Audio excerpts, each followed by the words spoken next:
kubasuhuza bene data n'abashiki bacu. Tunawasalimu mara tena ndugu na dada zetu mu izina ry'Umwami wacu Yesu Kristo. katika jina la Bwana wetu Yesu Kristo. Turasuhuza abatwumva bose. Tunasalimu wote wenye kutusikilia, abakurikira ijambo ry'Imana ku murongo wa internet, kwenye kufuata neno la Mungu kwenye mbuga hizi.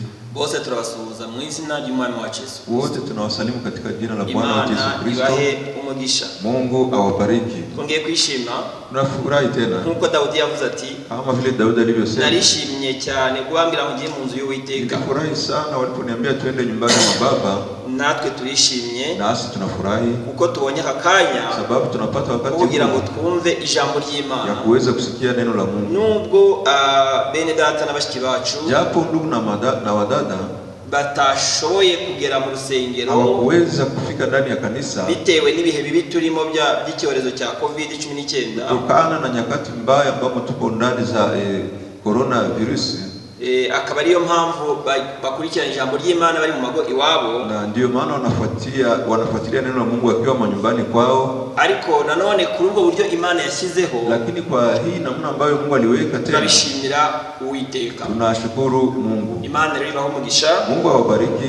Mufata akanya keza na mushiriki na muda huu mzuri, kugira ngo mureke ibyo mwari murimo, ili muache mambo ambayo mlikuwa ndani. Akakanya mugaharire ijambo ry'Imana. Na muda huu muikabizi buri wese uyu mwanya awuharire Imana, na kila mtu muda huu aukabishe Mungu, abashe kumva ijambo ry'Imana, ili aweze kusikia neno la Mungu. Tumaze igihe, tumemaliza muda turimo tuganira ku ijambo ry'Imana, tukizungumzia neno la Mungu. Iki kimwe kibaye cya kabiri, juma imekuwa ya pili. Turagira ngo ingingo twaganiragaho, tunahitaji kichwa cha maneno ambacho tulikuwa tukizungumza. Imana ni dufasha uyu munsi duse n'abayipfundikiye, kama ni mapenzi ya Mungu leo tukue vile kama vile wenye kuifunikia. Imana ni bishaka, ikiwa mapenzi ya Mungu, tuzakomeza n'ikindi gihe, tutaendelea siku nyingine. Ariko ku ngingo twaye turiho igihe cy'isarura, lakini kwenye kichwa cha maneno cha wakati wa mavuno, turifuza ko uyu munsi dushiraho dusa n'abagizabo aho dupfundikira. Tunahitaji siku ya leo tuweke kifuniko. Turabishimira Imana rero, na tunashukuru Mungu kwa hiyo. Ariko nongere mbibutse tena niwakumbushe ko muri iki gihe kibi turimo, ya kwa nyakati mbaya ambamo tuko ndani, icyorezo cya COVID-19, wakati ya maradhi ya corona virusi, na bibabwiye nkitangira, kama nilivyowaambia tulipoanza, buri wese akwiye kwitwararika, kila mmoja yafaa ajihadhari, buri wese yitonde, kila mtu awe chonjo kandi yubahirize amabwiriza na aheshimu shurti leta yacu y'u Rwanda yashyizeho, ambayo serikali yetu ya Rwanda iliweka, kugira ngo arinde abaturage, kusudi serikali ile wakaaji arinda abaturage, na hayo mashurti yachunge wakaaji, kutarwara, kutokugonjwa no kutarwaza abandi, na kutokuambukiza wengine, kutiyanduza ubwawe bila kujiambukiza wewe mwenyewe, no kutanduza abandi, na kutokuambukiza wengine. Buri wese rwose mu bakristo, kila mmoja katika wakristo abyubahirize, aviheshimu. Ni igihe kigoye, ni nyakati ngumu, ariko biradusaba natwe, lakini vinatuomba nasi tube abanyabwenge muri kino gihe kibi, tuwe wenye akili ndani ya nyakati hizi mbaya. Buri wese yirinde icyatuma yandura, kila mmoja jilinde kila ambacho kinaweza ambukiza yandura iki cyorezo, ambukizwe maradhi hii, kandi yirinde n'icyatuma yanduza undi, na ajilinde asiwezi kuambukiza mwenzie, kuko impamvu zatuma wiyanduza zirazwi, sababu za kuweza kujiambukiza zinajulikana, ni ukutubahiriza amabwiriza, ni kutokuheshimu shurti, kandi ubutegetsi na utawala bwashyizeho n'Uwiteka, iliwekwa na Bwana. Iyo utubashye amabwiriza ubutegetsi bwashyizeho, kama haukubali shurti ambazo serikali zinaweka, ntabwo wavuga ko wubaha Imana, hauwezi kusema ya kuwa unaamini Mungu. Wakristo nibo ba mbere, ni wao wa kwanza bakwiye kugaragaza kubaha Imana kwabo, ambao yafaa waoneshe kuamini Mungu kwao, kubaha Imana kwabo, kuheshimu Mungu kwao, ariko bumvira ubutegetsi, na wakiheshimu wala wakitii bumvira abatware Imana yabahaye, wakiheshimu wakitii watawala ambao Mungu aliwapa, uhereye ku rwego rwo hasi rw'isibo, tangu ngazi ya chini ya mudugudu ukajya mu mudugudu mpaka kupanda juu, wakomeza ukagera kuri nyakubahwa Perezida wa Repubulika, na kuendelea kwenye rais wa nchi. Ubuyobozi bwose ugomba kububaha, hiyo utawala yote yafaa uyeshimu. Ndagira ngo tutarinjira kibwizo cy'uyu munsi, nahitaji kabla tujaingia ndani ya mahubiri ya leo, ayo magambo tuvuze, maneno ambayo tumeyasema, tuyakomereshe ijambo ry'Imana, tuyaimarishe kwa neno la Mungu. Mwene data uri ku buhanga bw'ibyuma aradufasha, ndugu mwenye kuwa kwenye vyuma atatusaidia. Pascal aradufasha udusomere Abaroma, atatusaidia kusoma Warumi ibice 13 uhere ku murongo wa mbere ugeze wa 7, anzia mstari wa kwanza hadi wa 7. Umuntu wese agandukira abatware bamutwara, uko ari nta butware utava ku Mana, n'abatware bariho bashyizweho n'Imana. Icyo gituma ugandura umutware aba yazi itegeko ry'Imana, kandi abaryanga bazatsindwa n'urubanza. Abatware sabo gutinywa n'abakora ibyiza, keretse abakora nabi. Mbese shaka kudatinya umutware, kora neza nawe, kora neza nawe azagushima, uko ari umukozi w'Imana uguhesha ibyiza. Ariko nukora nabi utinye, kuko adatwarira inkota ubusa. Ni umukozi w'Imana uhoresha umujinya ukora nabi. Nicyo gituma ukwiriye kuganduka utabiterwa no gutinya umujinya gusa, ahubwo ubyemejwe n'umutima uhana. Nicyo gituma musora, kuko abatware ari abagaragu b'Imana bitangiye gukora uwo murimo. Mwishyure bose ibibakwiriye, abasoresha mubasorere, abahanisha mubahanire, abahinisha mubahinire, abo gutinywa mubatinye, n'abo kubahwa mububahe. Amen. Ijambo ry'Imana rirumvikana neza cyane. Neno la Mungu linasikilikana mzuri sana. Linarisobanuye ubwaryo. Na linajitafsiri lenyewe. Tweretse ko abatware ari abakozi b'Imana. Kwa watawala ni watumishi wa Mungu. Ubwo ari abagaragu b'Imana rero. Hivi ni watumishi wa Mungu. Bakora uwo murimo. Wenye kutumika kazi hiyo. Uw'Imana yabashinze. Ambayo Mungu aliwapatia. Bisaba ko natwe nk'abana b'Imana. Yafana sisi kama vile watoto wa Mungu. Kubaha. Tuwaheshimu. Kandi tukagendera mu mabwiriza baduha, na kutembelea ndani ya shurti ambazo cyane ya mabwiriza atarwanya iby'Imana yavuze. Zaidi sana zikiwa shurti ambazo hazipiganishe yale maneno ya Mungu aliyosema. Amabwiriza atarwanya ijambo ry'Imana. Shurti ambazo hazipiganishe neno la Mungu. Ahubwo amabwiriza agamije ineza y'abaturage. Bali shurti zenye kuelekeza kwenye faida ya wakaaji. Bisaba rero ko tuyubahiriza. Naomba sasa tuviheshimu. Hamwe n'ibyo umuhanga Salomo, pamoja na hayo mwenye akili Salomo, umunyabwenge Salomo, mwenye akili Sulemani, nawe abisubiramo mu bice 8, naye anarudia ndani ya sura ya 8, Imigani Misali ibice 8, sura ya 8, umurongo waho wa 15, mstari wa hapo wa 15. Atusomera mu wa 15, atusomea 15, kandi ahere kwa 14, anzie 14, ageze kwa 17, afike 17. Ninjye nyiri inama no kumenya gutunganye, ninjye muhanga kandi mfite n'ububasha. Ninjye wimika abami, ngahe ibikomangoma guca imanza zitabera. Ninjye uha abatware gutwara n'imfura nazo, ndetse n'abacamanza bo mu isi. Nkunda abankunda, kandi abanshakana umwete bazambona. Amen. Umugaragu w'Imana Salomo, mtumishi wa Mungu Sulemani, avugishijwe n'Uwiteka, akisema kwa jina la Bwana, aravuga ngo ninjye ariko atari we. Anasema ni mimi. Abo ni Uwiteka uvugira muri we. Bali Bwana mwenye kusema ndani yake. Uwiteka muri we aravuga ati ninjye nyiri inama no kumenya. Wa milele asema ndani yake ati mimi ndiye mwenye shauri na ujuzi utunganye ya hakika. Ninjye muhanga kandi mfite n'ubuhanga. Mimi ujuzi na nina ujuzi na uwezo. Ni mimi mwenye kuweka wafalme. Ngaha ibikomangoma guca imanza zitabera. Wapatia watawala kuhukumu hukumu za kweli. Ninjye wabatware gutwara. Ni mimi mwenye kupatia watawala kutawala. N'imfura nizo nazo, na wazaliwa wa kwanza nao, ndetse n'abacamanza hata wa hukumu bo mu isi bose wa dunia nzima. nkunda abankunda, napenda wanipendao, kandi abanshakana umwete bazambona, wakunitafuta kwa bidii wataniona. Amen. Nayo magambo nagize ngo dukomeze, hayo maneno nilitaji tuendeleshe, tubakomeza, tukiwaimarisha kandi tunabibutsa na tukiwakumbusha kubahiriza amabwiriza kuyatima amri wala masharti no kwirinda yenye kuhusika na kujilinda coronavirus, haya maradhi ya coronavirus. Kuko hari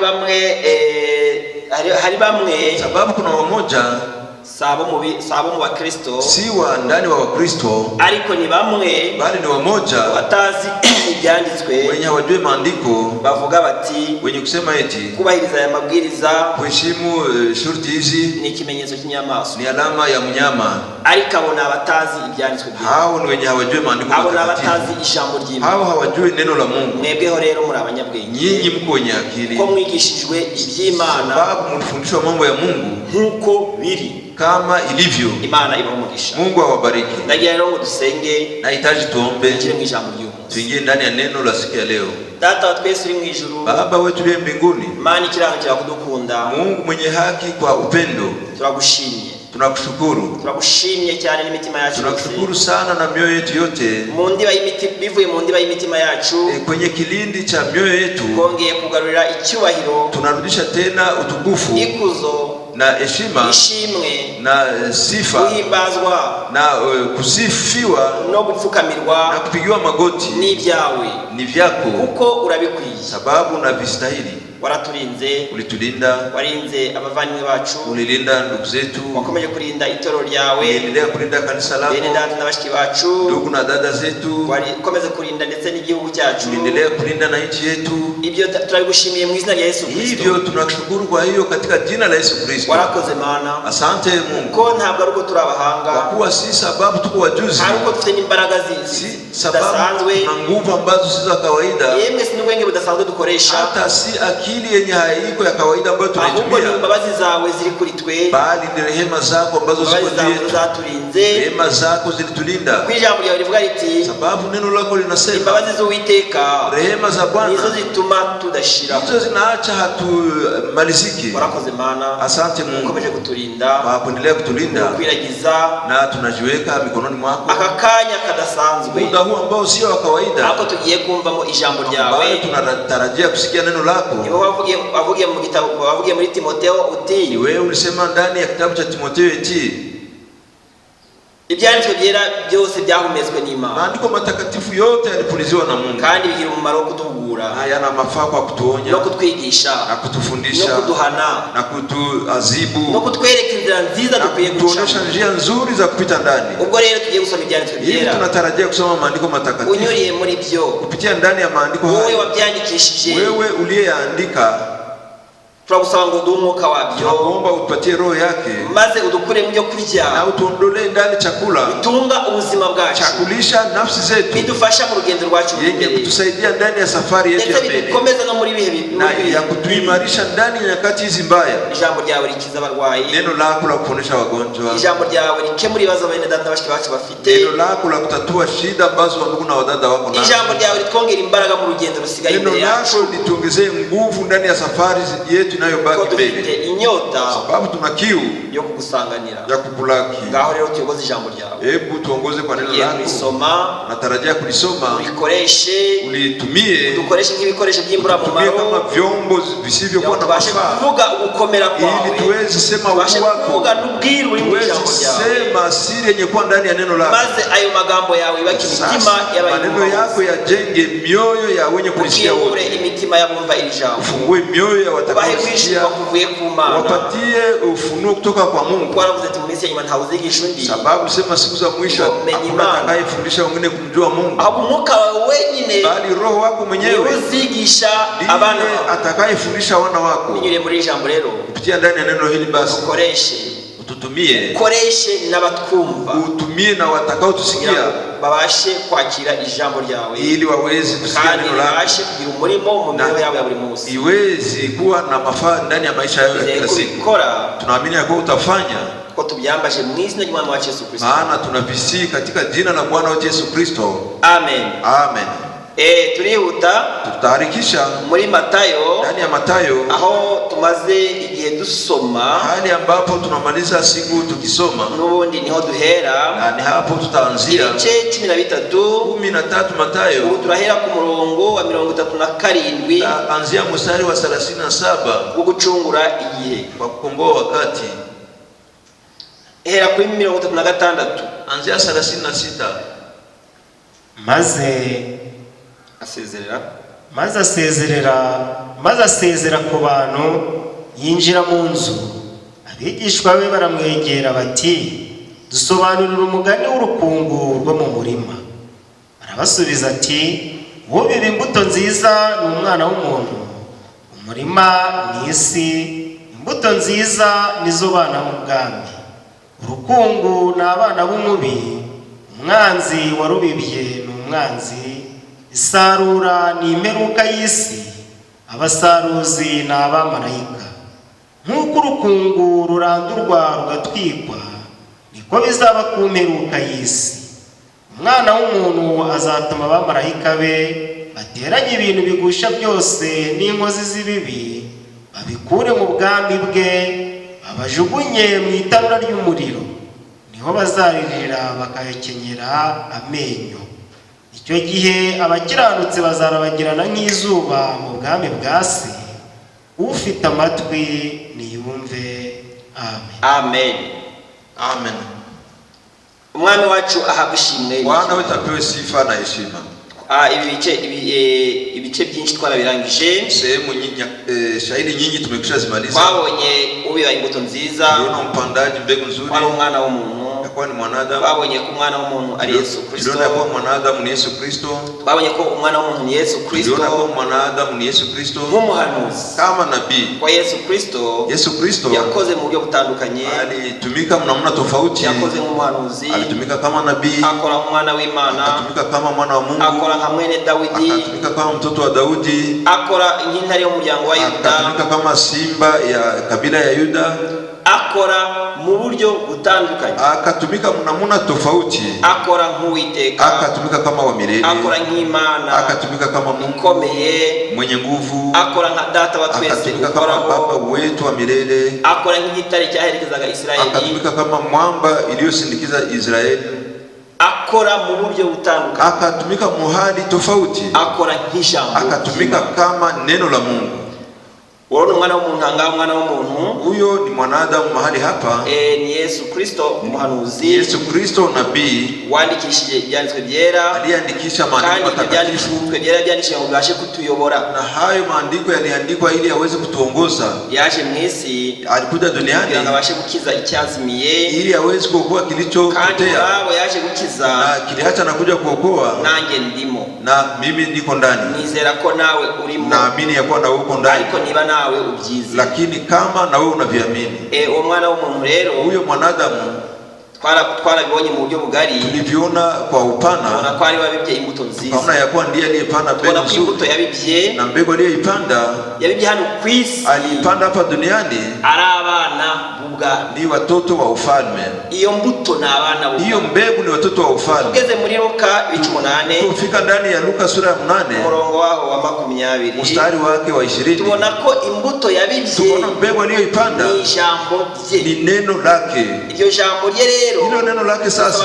Abana b'ubwami. Linamaanisha watoto wa ufalme. Bagomba basa n'ijambo ry'Imana. Yafaa wafanane na neno la Mungu. Aho niho hari igitsika. Ni hapo panananga. Ntabwo abana b'ubwami bagomba kuba basa n'idini runaka. Watoto wa ufalme haifai wafanane zehebu fulani. Ntabwo bagomba kuba basa n'imyemerere runaka. Haifai wafanane na imani fulani. Bagomba kuba basa n'ijambo ry'Imana. Yafaa wafanane na neno la Mungu. Iryo jambo ry'Imana aho hantu twaratinze. Hilo neno la Mungu mahali hapo tunapakawia. Ijambo ry'Imana si ijambo ry'umubwiriza. Sema neno la Mungu silo neno la mhubiri. Ijambo ry'Imana si ijambo ry'umuyobozi. Neno la Mungu silo neno la nabii. Ijambo ry'Imana ni ijambo ryavuzwe n'Imana. Bali ni neno la Mungu lilosema akarishyira mu kanwa k'abagaragu ari bahanuzi n'intumwa. Analiweka ndani ya vinywa vya watumishi na manabii. Mu kanwa k'abagaragu ari bo bahanuzi. Ndani ya vinywa vya watumishi wake ambao ndio wana manabii. n'intumwa na mitume, none abo bagaragu be yitoranirije hawa watumishi wake aliyojichagulia bakaliandika muri Biblia,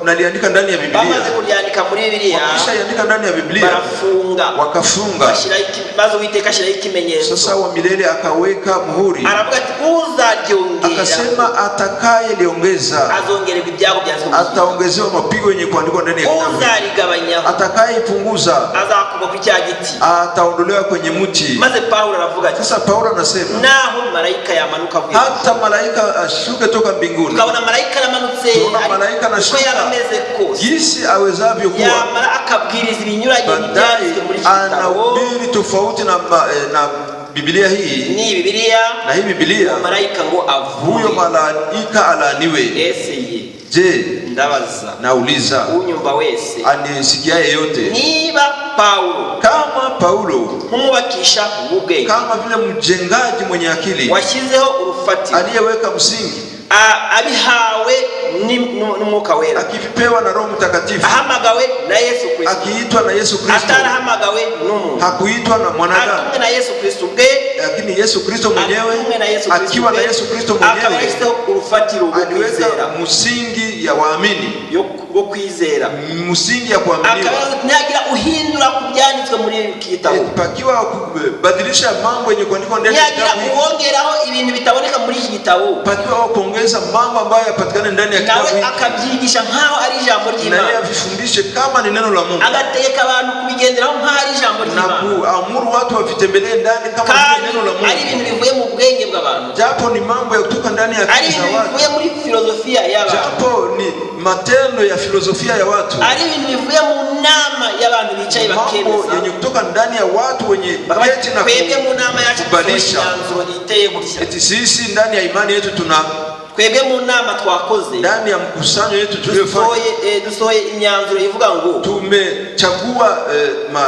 masharti ya kusema hivi, abizera bagomba kwizera batya, waamini afaa waamini hivi na hivi hivi na hivi. Twakubaza tuti none iyo myanzuro mwasohoye yanditse muri Biblia, tukikuswali sasa hayo maamuzi yanaandikwa wapi ndani ya Biblia, ukavuga twe niko twabibonye, unasema pana sisi tuliona vile, abantu b'abayobozi kama vile viongozi tubonye kwibyo ngibyo aribyo twashiraho, tuliona kwa hivyo ndivyo tutaweka, Biblia yaciye igihe, sababu Biblia imezeeka, dushatse gusanisha igihe cyacu n'amagambo twavuze, tunatafuta kufananisha wakati wetu na maneno yetu, Biblia atagifite umwanya, sababu maneno ya Biblia hayana tena nafasi, amagambo ya Biblia ashaje, sababu maneno ya Biblia yanazeeka, amagambo ya Biblia ashaje, maneno ya Biblia hayazeeki, amagambo ya Biblia ni mazima, maneno ya Biblia yako hai, kuva igihe yandikiwe tangu ilipoandikwa n'uyu munsi ni mazima, hata leo ni mazima kugeza iteka ryose, paka milele. Amagambo y'abantu yo arashira, maneno ya watu yanaisha, imyanzuro y'abantu irashira, makusudio ya watu yanakwisha,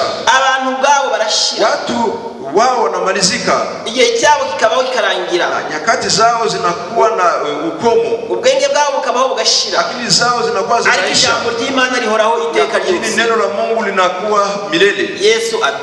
Yesu eti isi n'ijuru bizashira, mbingu na dunia vitatoweka, ariko ijambo ryanjye rizahoraho iteka ryose, neno langu litadumu milele. Hapo ndipo abigisha, wanafunzi, ababwiriza, wahubiri, abayobozi, viongozi b'amatorero, wa makanisa n'abandi bose na wengine wote dukwiye kumenya yuko yafaa tujue Imana yavuze, ya kuwa Mungu alisema, none ibyo tuvuga byose na vyote tunavyovisema tunavisanisha n'ibyo Imana yavuze, tunavifananisha na vile ambavyo Mungu alivisema, kugira ngo Imana usudi Mungu izaduhembere ko twavuze icyo yavuze, atulipie yale tuliyoyasema. aho tugiye kugira ku basaruzi, hapo tunakaribia kufika ariko mbere yuko tunagira ko tusomeye amagambo ya Umwuka Wera yavugiye muri Paulo, na tutasoma maneno ambayo Roho Mtakatifu alisema kupitia Paulo. Aya magambo tuyafashisha abasaruzi, haya maneno tukiyasaidisha, tukiyaleta msaada kwa wavunaji, kuko abasaruzi, sababu wavunaji ngo bazasarura maze imbuto bazirundarunde, watavuna mbegu wazifunge matita, maze bya bikenyeri, sasa yale majani na yamba babiyumye yumye, yale majani ya ukauka atakivuga iby'Imana, ambayo hayasemi maneno ya Mungu, atakivuga iby'Imana ko yumye, ambayo hayasemi maneno ya Mungu sababu itoto ryavuyemo, uhai umetoka ndani. Bavuze neza, uhai, ubuzima bwavuyemo, uhai umevitoka ndani. Uko ubuzima bw'amagambo ni uko uvuga nk'ijambo ry'Imana, sababu uhai ya maneno ni ya kuwa wewe useme kama vile neno la Mungu. Impamvu nuko sababu ni ya kuwa ijambo ry'Imana itubwira mu kanwa ka Paulo riti, neno la Mungu natuambia kupitia Paulo, abwira Abaroma ati, akiambia Warumi ati, abwira itorero ry'Iroma, akiambia kanisa la Rumi, itorero ry'Imana ry'ukuri ry'Iroma, kanisa la Mungu la kweli la Rumi, aliambia amagambo y'umuntu yose abe ikinyoma, maneno ya mwanadamu yote yawe Uwiteka yonyine abariyo afaka nk'ukuri, ila ya Bwana mwenyewe ndiyo yakuwe ya kweli. Amagambo y'Uwiteka niyo twemera nk'ukuri, maneno ya Bwana ndiyo tunayakubali kama kweli, kunipa nao yakubali kama kweli. Ndipo alisema eti nashangaa. Igice cya mbere umurongo wa 6, sura ya kwanza mstari wa 6. Ngaho mwene data dusomere, hebu ndugu atatusomea igice cya mbere umurongo wa 6, Wagalatia sura ya kwanza mstari wa 6 wa 10 mpaka wa 10. Abagalatia igice cya mbere umurongo wa 6 kugeza ku wa 10. Sura ya kwanza Wagalatia mstari wa 6 mpaka wa 10. Wa kwanza mpaka wa 10. Igice cya mbere sura ya kwanza umurongo wa 6 mstari wa 6 kugeza ku wa 10 hadi 10. Ndatangazwa nuko mwimuye Imana vuba mutyo, mukareka wabahamagariye guhabwa ubuntu bwa Kristo, mukajya ku bundi butumwa, nyamara si ubundi ahubwo ni ikindi. Hariho abantu babahagarika imitima, bagashaka kugoreka ubuntu bwiza bwa Kristo. Ariko nihagira ubabwiriza ubutumwa butari ubwo twababwirije, ari twe cyangwa ndetse na marayika uvuye mu ijuru, avumwe. Nk'uko twabanje kubivuga, nanone nongeye kubivuga nti, niba umuntu ababwira ubutumwa budahura n'ubwo mwemeye mbere, avumwe. Mbese noneho ni ishimwe ry'abantu nshaka, cyangwa ni iry'Imana, cyangwa se ni abantu nshaka kunezeza? Iyaba nkinezeza abantu, simba ndi imbata ya Kristo. Amen. Abavuga amagambo y'Imana rero bose wenye kusema maneno ya Mungu bagiye kuba bakeneye ngo banezeze Kristo, yafaa wayaseme wakihitaji kupendeza Yesu Kristo, kuko niwe nyiri ijambo ry'Imana, sababu ndiye mwenye neno la Mungu. Nibavuga bashaka kunezeza Kristo, kama wenye kusema wanasema wakitafuta kupendeza Kristo, nibavuga bashaka kunezeza Kristo, wakisema kwa kumpendeza Kristo, amagambo Kristo yandikishije, watasema maneno ambayo Kristo aliandikisha kuva mu itangiriro, sababu tangu mwanzo igice cya mbere sura ya kwanza kugeza mu byahishuwe hadi Ufunuo ibice 22 sura ya 22 umurongo wa 21 mstari wa hapo wa 21. Ayo magambo yose akubiyemo ni ijambo ry'Imana, hayo maneno yote ni kupatikana ndani kandi ayo magambo yose avuga Kristo, na hayo maneno yote yanasema Kristo. Abahanuzi bahanuraga ibya Kristo, manabii walitabiri mambo ya Kristo, intumwa zahamije ibya Kristo, mitume walitabiri mambo ya Kristo, na sisi tunashuhudia mambo ya Kristo. Mambo ya Kristo ndio neno la Mungu gisi lilivyoandikwa. Mwami aduhumugisha. Bwana atubariki.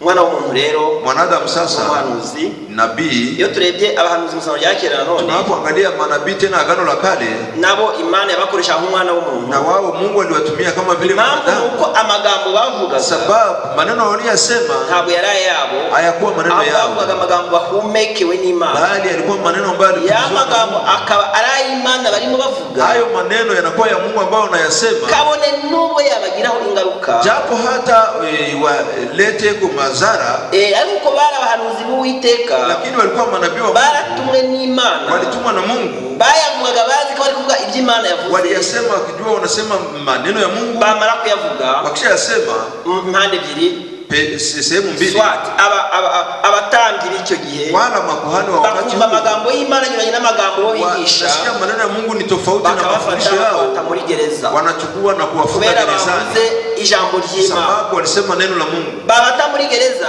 wakiwatupa ndani ya gereza, ya jambo rya Yesu bavuze, neno la Yesu ambalo walisema, Yesu akabasanga muri gereza akabakuramo, Yesu anawakutana ndani ya gereza na bitewe nuko bafashe uruhande rwa Kristo, sababu walichukua upande wa Kristo, Kristo naye anachukua upande wao. Byabaye kuri benshi, vilikuwa kwa watu wengi. Dushobora kureba Daudi, unaweza angalia Daudi, dushobora kureba Yeremia, unaweza angalia Yeremia, dushobora kureba abahanuzi bakera, unaweza angalia nabii wa zamani, ariko dushobora kureba n'intumwa za Yesu Kristo, na hata tunaweza angalia mitume wa Yesu Kristo, tutaangalia Petero na Yohana, Paulo na Sila, bareba intumwa zabanje, tutaangalia mitume kwa kubwiriza ijambo ry'Imana ry'ukuri, wote kwa kuhubiri neno la Mungu la kweli, hiyo kweli ya Mungu, gutandukanye nuko abakuru nuko abanditsi n'abafarisayo, tofauti na ya wakuu na waandishi na mafarisayo, gutandukanye nuko abaherodia, tofauti na Herodia, gutandukanye nabo, tofauti na wao, batekereza ko bari kubwiriza zaduka, wakawaza kwa wanafundisha Imana niyo mbuto yabibwe. Neno la Mungu ndio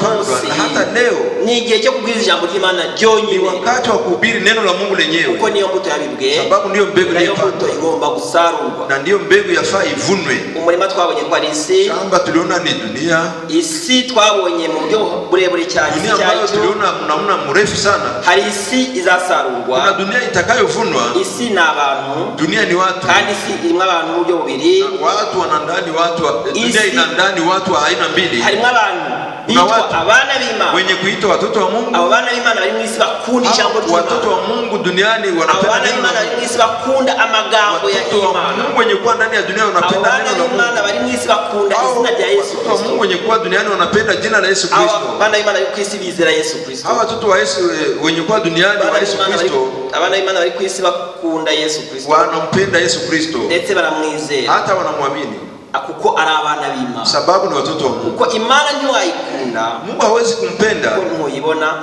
au muoni. Imana ntiwayizera, Mungu hautamwamini. Iyo Mana ushaka kwizera, huyo Mungu ambaye unatarajia kuamini, ili umwamini na akukubali, nuko wizera umwami wa Yesu Kristo, ni yakuwa uamini Bwana wa Yesu Kristo. Isi rero irimo abana b'Imana. Dunia sasa ina ndani watoto wa Mungu, ntabwo bagaragazwa n'idini, hawazidishe na dhehebu, ntabwo bagaragazwa n'ubwiza bw'urusengero wala uzuri wa kanisa, ntabwo bagaragazwa n'imyambarire yao, hawazidishe na mivalio yao, ahubwo abana b'Imana bagaragazwa nuko bakunda iby'Imana yavuze. Bali watoto wa Mungu wanazidishwa na kupenda masemi ya Mungu. Ibyo Imana yavuze bituma baba abanyabwenge, maneno ya Mungu aliyosema inawafanya kuwa wenye akili, bigatuma bamenya uko bagomba kwitwara muri kino gihe cy'ubugori, na kujua kisi gani ya kuenenda ndani ya nyakati za upungufu, kuko Yesu Kristo muri bo, sababu Yesu Kristo ndani yao abigisha ubwenge, anawafundisha akili, bakamenya amagambo bakwiye kuvuga, wanajua maneno ya kusema, bakamenya ibikorwa bakwiye gukora, wanajua matendo ya kutenda, yuko ibikorwa byose bagomba gukora, kwa matendo yote ambayo unaweza yafanya ari ibikorwa bitanga amahoro kwa watu, yawe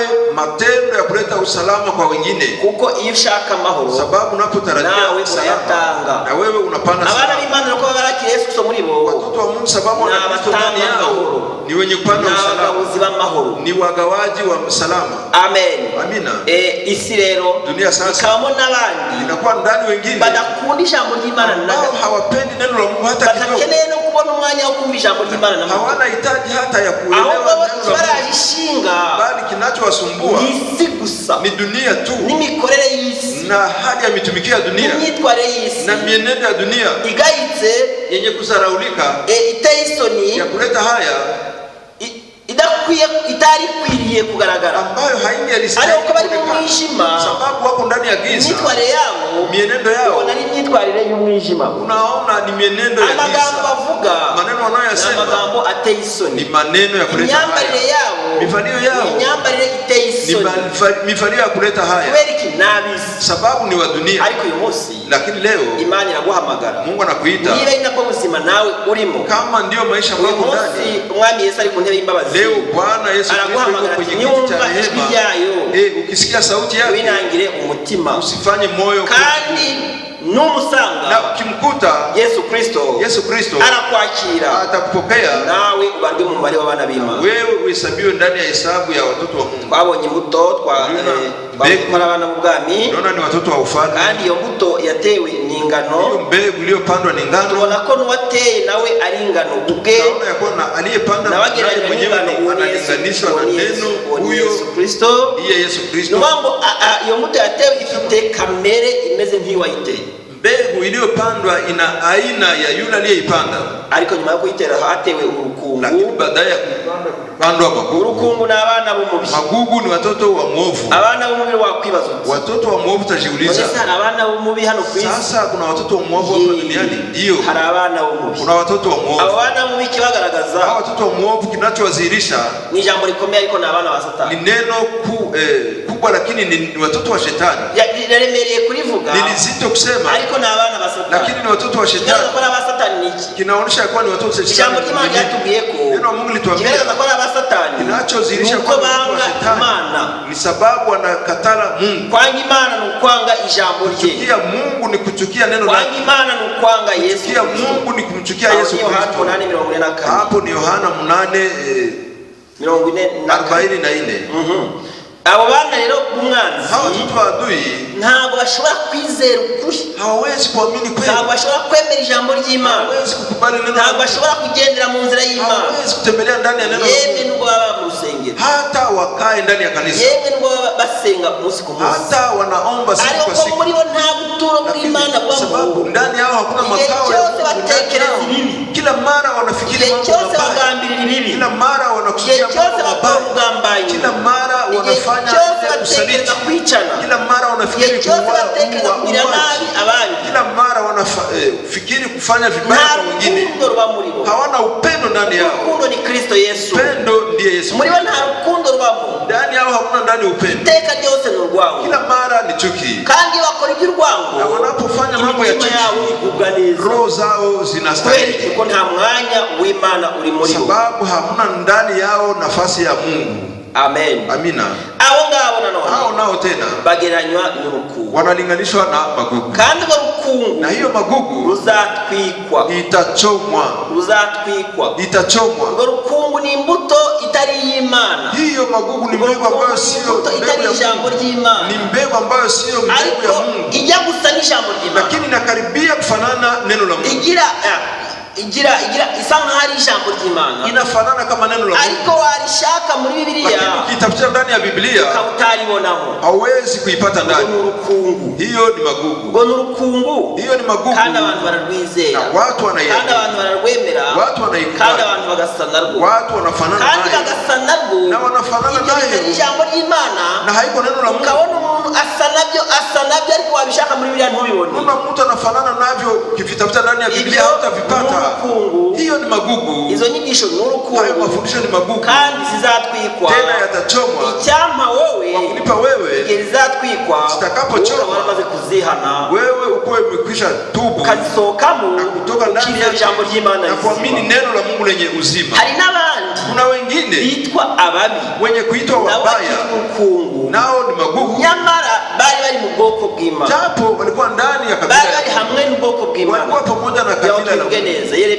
Yeremia ibice 5 sura 5, neza tibute cyane, ibice 5 Yeremia sura umurongo wa 26 mstari wa 26. Urukungu si sura, sababu magugu sio sura, urukungu si ishusho y'umuntu, magugu sio sura ya mtu, urukungu ni umwuka, bali magugu ni roho ukoresha umuntu, yenye kutumia mtu. Uzatwikwa ku mperuka y'isi rero, itachomwa mwisho wa dunia, kuko ruzahambirwa, sababu itafungwa, kandi rugomba kubona abaruhambira, itapata wa kuifunga, abaruhambira nabo n'abasaruzi, na hao nao ni wafunaji. Bagomba kuhambira ryari, baruhambiza inyigisho nanone y'ibinyoma, wanaifunga kwa mafundisho ya uongo, wanaifunga kwa imani ambayo haiko ndani ya Mungu, kitu kitari ijambo ry'Imana, pamoja ndani ya kitu ambacho si neno la Mungu, ari ukabona rukomeye kitari ijambo ry'Imana, na unaona vinaimarika kwa mambo ambayo haiko neno la Mungu. Kabona urukungu rukomeye kitari ijambo ry'Imana, inaimarika kwa mambo ambayo si neno la Mungu. Yesu ati ntabwo urwo rukungu rundeba. Yesu eti magugu hayo hayanihusu. Yewe icyo nshinzwe n'abana, mimi nahusika n'abana mbegu niliyoipanda ni watoto wa Mungu, na hiyo magugu cyangwa ukagenzura kunipa upambanue icyo wizeye cyose, ile chota utitaye ku myemerere yawe, bila kujali imani yako, utitaye ahantu usengera, bila kujali mahali utitaye kudasenga, aho karebye wemera ese ni ijambo ry'Imana, vile unavyoviamini, je ni neno la Mungu, wakwigenzura, ukizichunguza wakigwa mu rubanza. Hauwezi kuhukumiwa. Yeremia 5:26. Kama nihanganire magere kugira ngo tuhafatanye, ngoja tushiriki pamoja nipafike. Yeremia 5:25. Yeremia 26. aha ngaho dusomere. Abantu banjye babonetsemo abantu babi. Abantu banjye babonetsemo abantu babi. Maana katika watu wangu wameonekana watu waovu. Timo turavuga urukungu. Tuko tunakuzungumzia magugu. Uzatwikwa. Itakayochoka. Abantu b'Imana nabahe. Watu wa Mungu ni wa wapi? Reka ndagira ngo dutekereje neza abantu b'Imana. Nawaza tukifikiri mzuri watu. Kwa abantu b'Imana arabavuga iby'Imana. Nasema watu wa Mungu ni wa kusema maneno ya Mungu. Ariko Biblia ikavuga muri Matayo. Biblia inasema ndani ya Matayo 7:22 bansengera ubusa. Wananiomba kwa bure. Kuko inyigisho bigisha sababu mafundisho yao. Mariko 7:7. Kunyigisho zibigisha.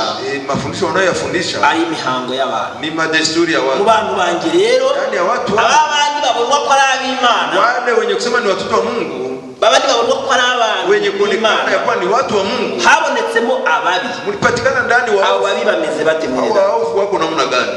Kuko abantu banjye abantu banjye babonetse kuko abantu banjye babonetsemo abantu babi. Maana katika watu wangu wameonekana watu waovu. Bacirico nk'abategesha inyoni imitego. Huotea kama vile watu wategao mitego. Baratega bagafata abantu. Hutega mitego na kunasa watu. Nk'urutanda rwuzuyemo inyoni, kama tundu lijaavyo ndege, niko amazu yabo yuzuyemo uburiganya. Kadhalika vyumba zao zimejaa hila. Imani guhomugisha. Mungu akubariki. Dusomere n'ibice 9. Soma na sura 9. Bashaka kureba babi ariko biyitira abantu b'Imana. Nataka angalia watu wabaya wenye kujitia watu wa Mungu n'umutima wawe. Hivyo utavichunguza na roho yako. Umusaruzi arashaka gusarura imbuto yabibye. Sababu mvunaji anatafuta mbegu iliyopandwa, aliyoipanda ni mbegu ya Mungu. Kandi yo jambo neno la Mungu. Kandi yo jambo y'Imana mu muntu rizana amahoro. Neno la Mungu linaleta usalama. Yo jambo y'Imana mu muntu n'urukundo. Neno la Mungu ndani ya mtu lina upendo. Y'Imana mu muntu no kugwa neza. Neno la Mungu ndani ya mtu ni utulivu. Yo jambo y'Imana mu muntu no kwihangana. Neno la Mungu ndani ya mtu ni kuvumilia. Jambo y'Imana rifite imbuto ziriranga. Neno la Mungu lina matunda yenye kudhihirisha. Kama wewe ndani yako ni no kutega imitego abandi na kutega mitego wengine, abantu bakagira ngo urumvira ijambo ry'Imana, watu wanawaza unatii, naho muri wowe hatuyemo kwicara ubuganzi, na ndani yako unakaa una ndani nubwo wabusenga uadui, hata ukuwe mwenye kuomba wewe ni magugu alikichama wakunipa akaba ari imico umwanzi yakwandusha. Iwe tabia ambazo muovu alikuchafua, kama ni zenye muovu alikuchafua, haitakuwa maisha yako, hautabifurahia, bali utahuzunishwa na maisha hiyo, utahuzunishwa na tabia hizo za shetani. Ukihuzunisha nazo utakuwa ukore ibyiza, na wewe utumike mazuri, na wewe upatikane ndani ya tabia za watoto. Sura 9 umurongo waho mstari wa 4 ibice 9 umurongo wa 4. Sura 9 mstari wa 4. Yeremia. Umuntu wese uzashuka umuturanyi we kandi ntibazavuga, umuntu wese azashuka umuturanyi we kandi ntibazavuga ukuri. Bamenyereje ururimi rwabo kuvuga ibinyoma, bahora birushya bakora ibibi. Komeza. Urugo rwawe urutuje mu buriganya nibwo butuma banga kumenya. Niko Uwiteka avuga. Nicyo gituma Uwiteka Nyiringabo avuga atya ati, dore nzabashongesha mbagerageze, ukundi nagira abantu banjye ni ukuhe. Ururimi rwabo ni nk'umwambi wicana, ruvuga iby'uburiganya. Umuntu wese avugana amahoro na mugenzi we ku rurimi, ariko mu mutima we amuciriye igico. Mbese ibyo sinzabibahanira? Niko Uwiteka abaza. Mbese ubwoko bwanjye nk'ubwo umutima wanjye ntiwabuhora ibyo. Subira mu wa 8. Rudia ndani ya mstari wa 8. Mbese ibyo sinzabihanira. Mbese ibyo sinzabibahanira ni kuwiteka baza. Mbese ubwoko bwanjye nk'ubwo umutima wanjye ntiwabuhora ibyo. Amen. Amen. Aho ngaho nababi. Hao ni waovu. Ababi kuko bo biri mu mitima yabo. Waovu sababu ijambo ry'Imana risukure mu mitima yabo. Hawapatie nafasi neno la Mungu lisukue mioyo yao. Ikiranukira Imana. Na mioyo yao ikuwe haki mbele ya Mungu. Hawawezi weza. Kuko nta buturo bw'Imana buri. Sababu hawana makao ya Mungu ndani yao. Wakutulipa wakuwe na makao ya Mungu ndani yao. Na ndio maana umunyabwenge mwenye kuwa mwenye akili yishingikiriza ku bwenge bwe. Hawezi kusimamia kwenye akili yake. Mwenye kuitwa mwenye akili anasimamia kwenye akili ya Mungu. Kandi ubwenge bw'Imana twabonye ko na akili ya Mungu tuliona kuwa ni neno la Mungu. Ibyo turabibona, hivyo tutaviona. Iyo uri umunyabwenge kama uko mwenye akili witwara utya, unaenenda hivi. Bwana anasema hivi, umunyabwenge ye kwirata ubwenge bwe. Mwenye akili asijisifu kwa akili yake. Intwari ye kwirata ubutwari bwayo. Asujaa asijisifu kwenye usujaa wake. Kwirata ubutunzi bwe. Tajiri asijisifu kwa utajiri wake. Uwirata wese bali wa kujisifu yeyote irate ajisifu hivi yuko asobanukiwe, ya kuwa anaelewa, akamenya yuko arije Uwiteka, na kujua ya kuwa mimi ndiye wa milele, ugirira imbabazi, mwenye kuwa na rehema no kutabera, na kukata sheria za kuendelea. Ni ugirira imbabazi abantu, wa milele ndiye mwenye kurehemu, ni urubanza rutabera, mwenye kuhukumu watu no gukiranuka mwisi duniani. Ukiranuka mwisi ni Uwiteka, mwenye kuwa haki duniani ni wa milele. Uko ibyo ari byo nishimira, sababu hivyo ndivyo ninavyofurahia. Ni kuwiteka avuga, ndivyo asema Bwana. Iyo maze no kumenya kugomba kwirata Uwiteka, kisha jua ya kuwa ujisifu Bwana, bituma amagambo wigisha cyangwa ubwiriza cyangwa amagambo wishingikiriza vinaacha maneno ambayo unashimamia ko aba ayuwiteka, yanakuwa ya wa milele. Ko amagambo y'umuntu azamarije cyashire, maneno ya mtu yataisha, inama z'abantu zizagira igihe cyabo zirangire, shauri za watu zitafikia wakati uzarangira, akili za watu zitamalizika, lakini neno la Mungu litadumu milele. Amen. Amen. Amen. Umwana wa Satani rero ntabwo yaba umwana w'Imana. Mtoto wa shetani hawezi kuwa mtoto wa Mungu. Ariko uwandujwe na Satani, lakini aliyechafuliwa na shetani, Satani zikamwanduza, na zile tabia za shetani zinamchafua, umutima w'ubugome, zinaacha ndani yake na kuna roho ya ubaya ndani ya ingeso zikagaragara muri we. Hizo tabia zinaonekana ndani yake, ingeso zishobora kugaragaraho, tabia zinaweza muonekanako, za kugaragaraho, zikikuonekanako, ariko ukawazanzwe na Satani na ulizichafuliwa na shetani, bitamuzeko uri umwana wa Satani. Haisemekani ya kuwa mtoto wa shetani, zikubereye ubuzima, lakini inakuwa maisha yako, zikubereye ubuzima, ikikuwa maisha yako, akabariza umutima wawe wishimira, ndivyo roho yako inafurahia kuba umwana w'umubi. Yawezekana wewe mtoto wa, ariko nawe iyo utazishimiye, lakini na wewe kama hauifurahie, ukumva ukeneye ingeso z'abana b'Imana, unasikia unahitaji tabia za watoto wa Mungu, uyu munsi na mahirwe yawe, hiyo leo ni heri yako. Aho uri saba Imana imbabazi, kuomba Mungu na useme hii mico y'abana tabia za watoto wa Mungu. Mwenyewe si ndi umwana w'umubi, ni tabia za watoto wa Mungu. Mwenyewe si ndi umwana w'umubi, mimi siko mtoto wa Mungu, umwana w'Imana, bali mimi ni mtoto wa. Iyo mico rero irakwiye gukuranga nk'umwana w'Imana. Hizo tabia ambazo haifai zikuzirishe kama mtoto wa Mungu ni hizi, kuko abarangwa niyo mico, sababu wenye kuzirisha abo abayigize ubuzima, hao wameifanya maisha, ntabwo baragwa ubwami bw'Imana, hawawezi kurizi ufalme wa Mungu.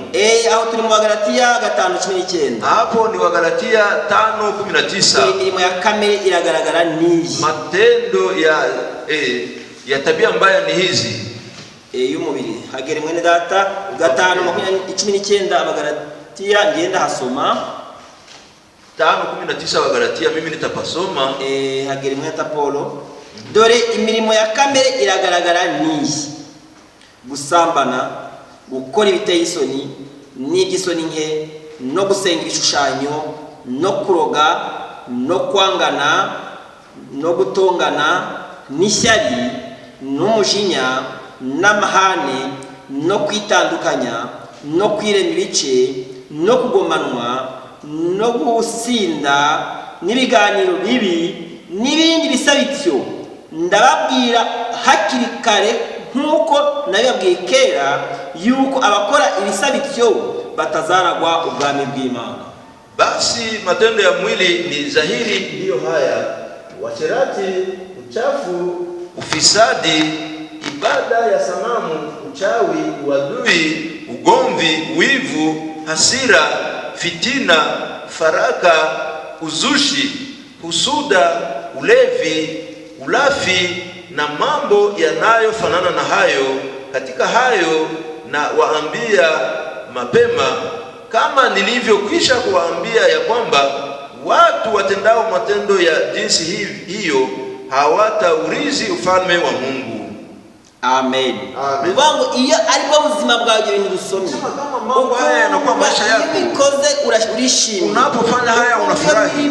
Iyo uyikoze igushimisha. Unapofanya matendo haya unasikia yanakufurahisha. Uishidikanyeho. Wewe ujishakie. Wa utari umwana w'Imana. Yakuwa wewe hako mtu. Ariko iyo itagushimisha. Lakini kama yakufurahishe. Dore imirimo igushimisha ni ingi. Tizama matendo yakufurahisha ni. Iranga abana b'Imana. Yenye kuzihirisha watoto. Nawe niba uri umwana w'Imana. Na wewe kama dore imirimo ya Kristo akeneye, dore imbuto Kristo yateye ashaka ya Kristo yawe, wala mbegu ambayo aliipanda ndani yako zigaragara mu mibereho yanjye ambazo nahitaji zirike ndani ya maisha yako. Akeneye kwani zigaragara iwacu ngizi mbegu ambazo nazihitaji zirike ndani yetu ni hizi. Tunasoma kwa Paulo, tusome no kwa Petero. Tutasoma kwa Paulo na kwa Petero. Ariko murongo 22 avuga ati 22 kunasema 5 wa Galatia. Ariko dore imbuto z'umwuka ni urukundo. Lakini tunda la Roho ni upendo, ni ibyishimo, furaha, na mahoro, amani, no kwihangana, uvumilivu, no kugira neza, utu wema, n'ingeso nziza, fadhili, no gukiranuka, ni upole. Turatangira ku murongo 22. Ariko rero imbuto z'umwuka ni urukundo. Lakini tunda la Roho ni upendo.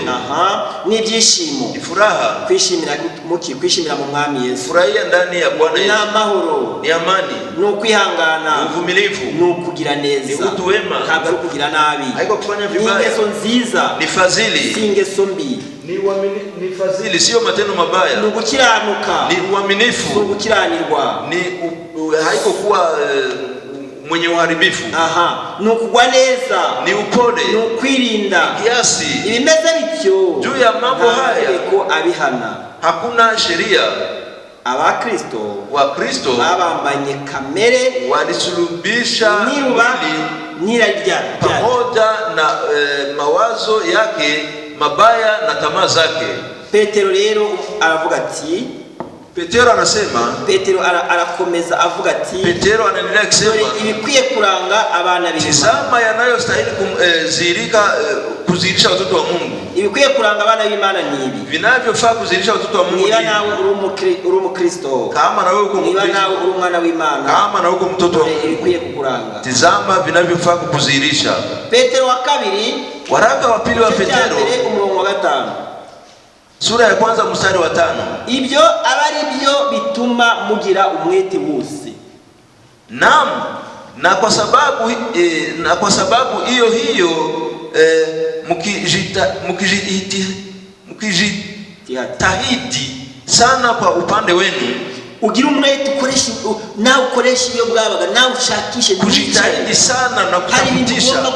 Kuna vitu ambavyo unafaa utafutishe: kwizera, kuamini, mukongereho ingeso nziza, muongeze tabia nzuri, ingeso nziza, tabia nzuri, muongereho kumenya, muongeze ujuzi, kumenya mukongereho kwirinda, na ujuzi muongeze kiasi, na kiasi kuongeze saburi, na mukongereho kubaha Imana, saburi yenu muongeze utawa, kubaha Imana mukongereho ukunda bene data, na utawa wenu muongeze upendo, ukunda bene data, upendo wa ndugu, mukongereho urukundo, na katika upendo wa ndugu muongeze upendo. Urukundo ni Yesu Kristo, upendo ni Yesu Kristo. Kuko ibyo nibiba muri mwe, sababu maana mambo hayo yakiwa kwenu bikabagwiriramo na kujaa tele, bizatuma mutaba abanyabute, yawafanya ninyi kuwa si wavivu. bizatuma mutaba abanyabute, Nyinyi hamtakuwa wavivu cyangwa ingumba, wala si watu wasio na matunda mu byo kumenya neza kwa kumjua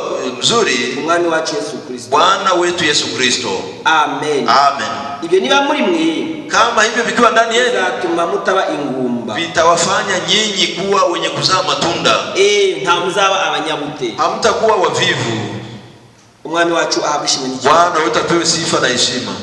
Umwanzi rero Adui sasa nawe wabibye, na yeye alipanda Satani. Shetani. Uwo mwanzi wabibye, Huyo adui aliyepanda Satani, Shetani, ko Satani sababu Shetani nawe ushaka gutwaza abantu igitugu, anatafuta kutawala watu na bega, mu by'Imana, akiwatoa ndani ya mambo abashira mu bye na kuwaweka ndani ya mambo yake bye na mambo yake, akabihatira abantu, anayakazia watu bakabyemera na watu wanayakubali. ariko muziko muri Bibiliya havuga ngo, Lakini mnajua ndani ya Biblia kuna sema na Satani ashobora kugira nka marayika w'umucyo, mnajua na Shetani anaweza kujifanya kama vile malaika wa nuru akigira marayika w'umucyo na kujifanya malaika wa nuru, arwanya iby'Imana yavuze mu ijambo rye, na akipiganisha yale ambayo Mungu aliyasema ndani ya neno lake, agatwaza abantu igitugu. sasa anawabebesha watu, ab'Imana bazamucika, lakini walio wa Mungu watamponyoka. nawe ibyo Satani agutwaza igitugu, Na wewe vile ambavyo Shetani anakubebesha, mubwire ngo ndabirambiwe, leo mwambie nachoka, ntabwo ndi ubuturo bwawe, mimi si makao yako, ahubwo njyewe ndi ubuturo bw'Umwuka bali wera, mimi ni makao ya Roho Mtakatifu, bw'ijambo ry'Imana. mimi ni makao ya Roho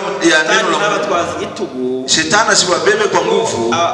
byavuye intumwa 10:38 havuga, Matendo ya Mitume sura 3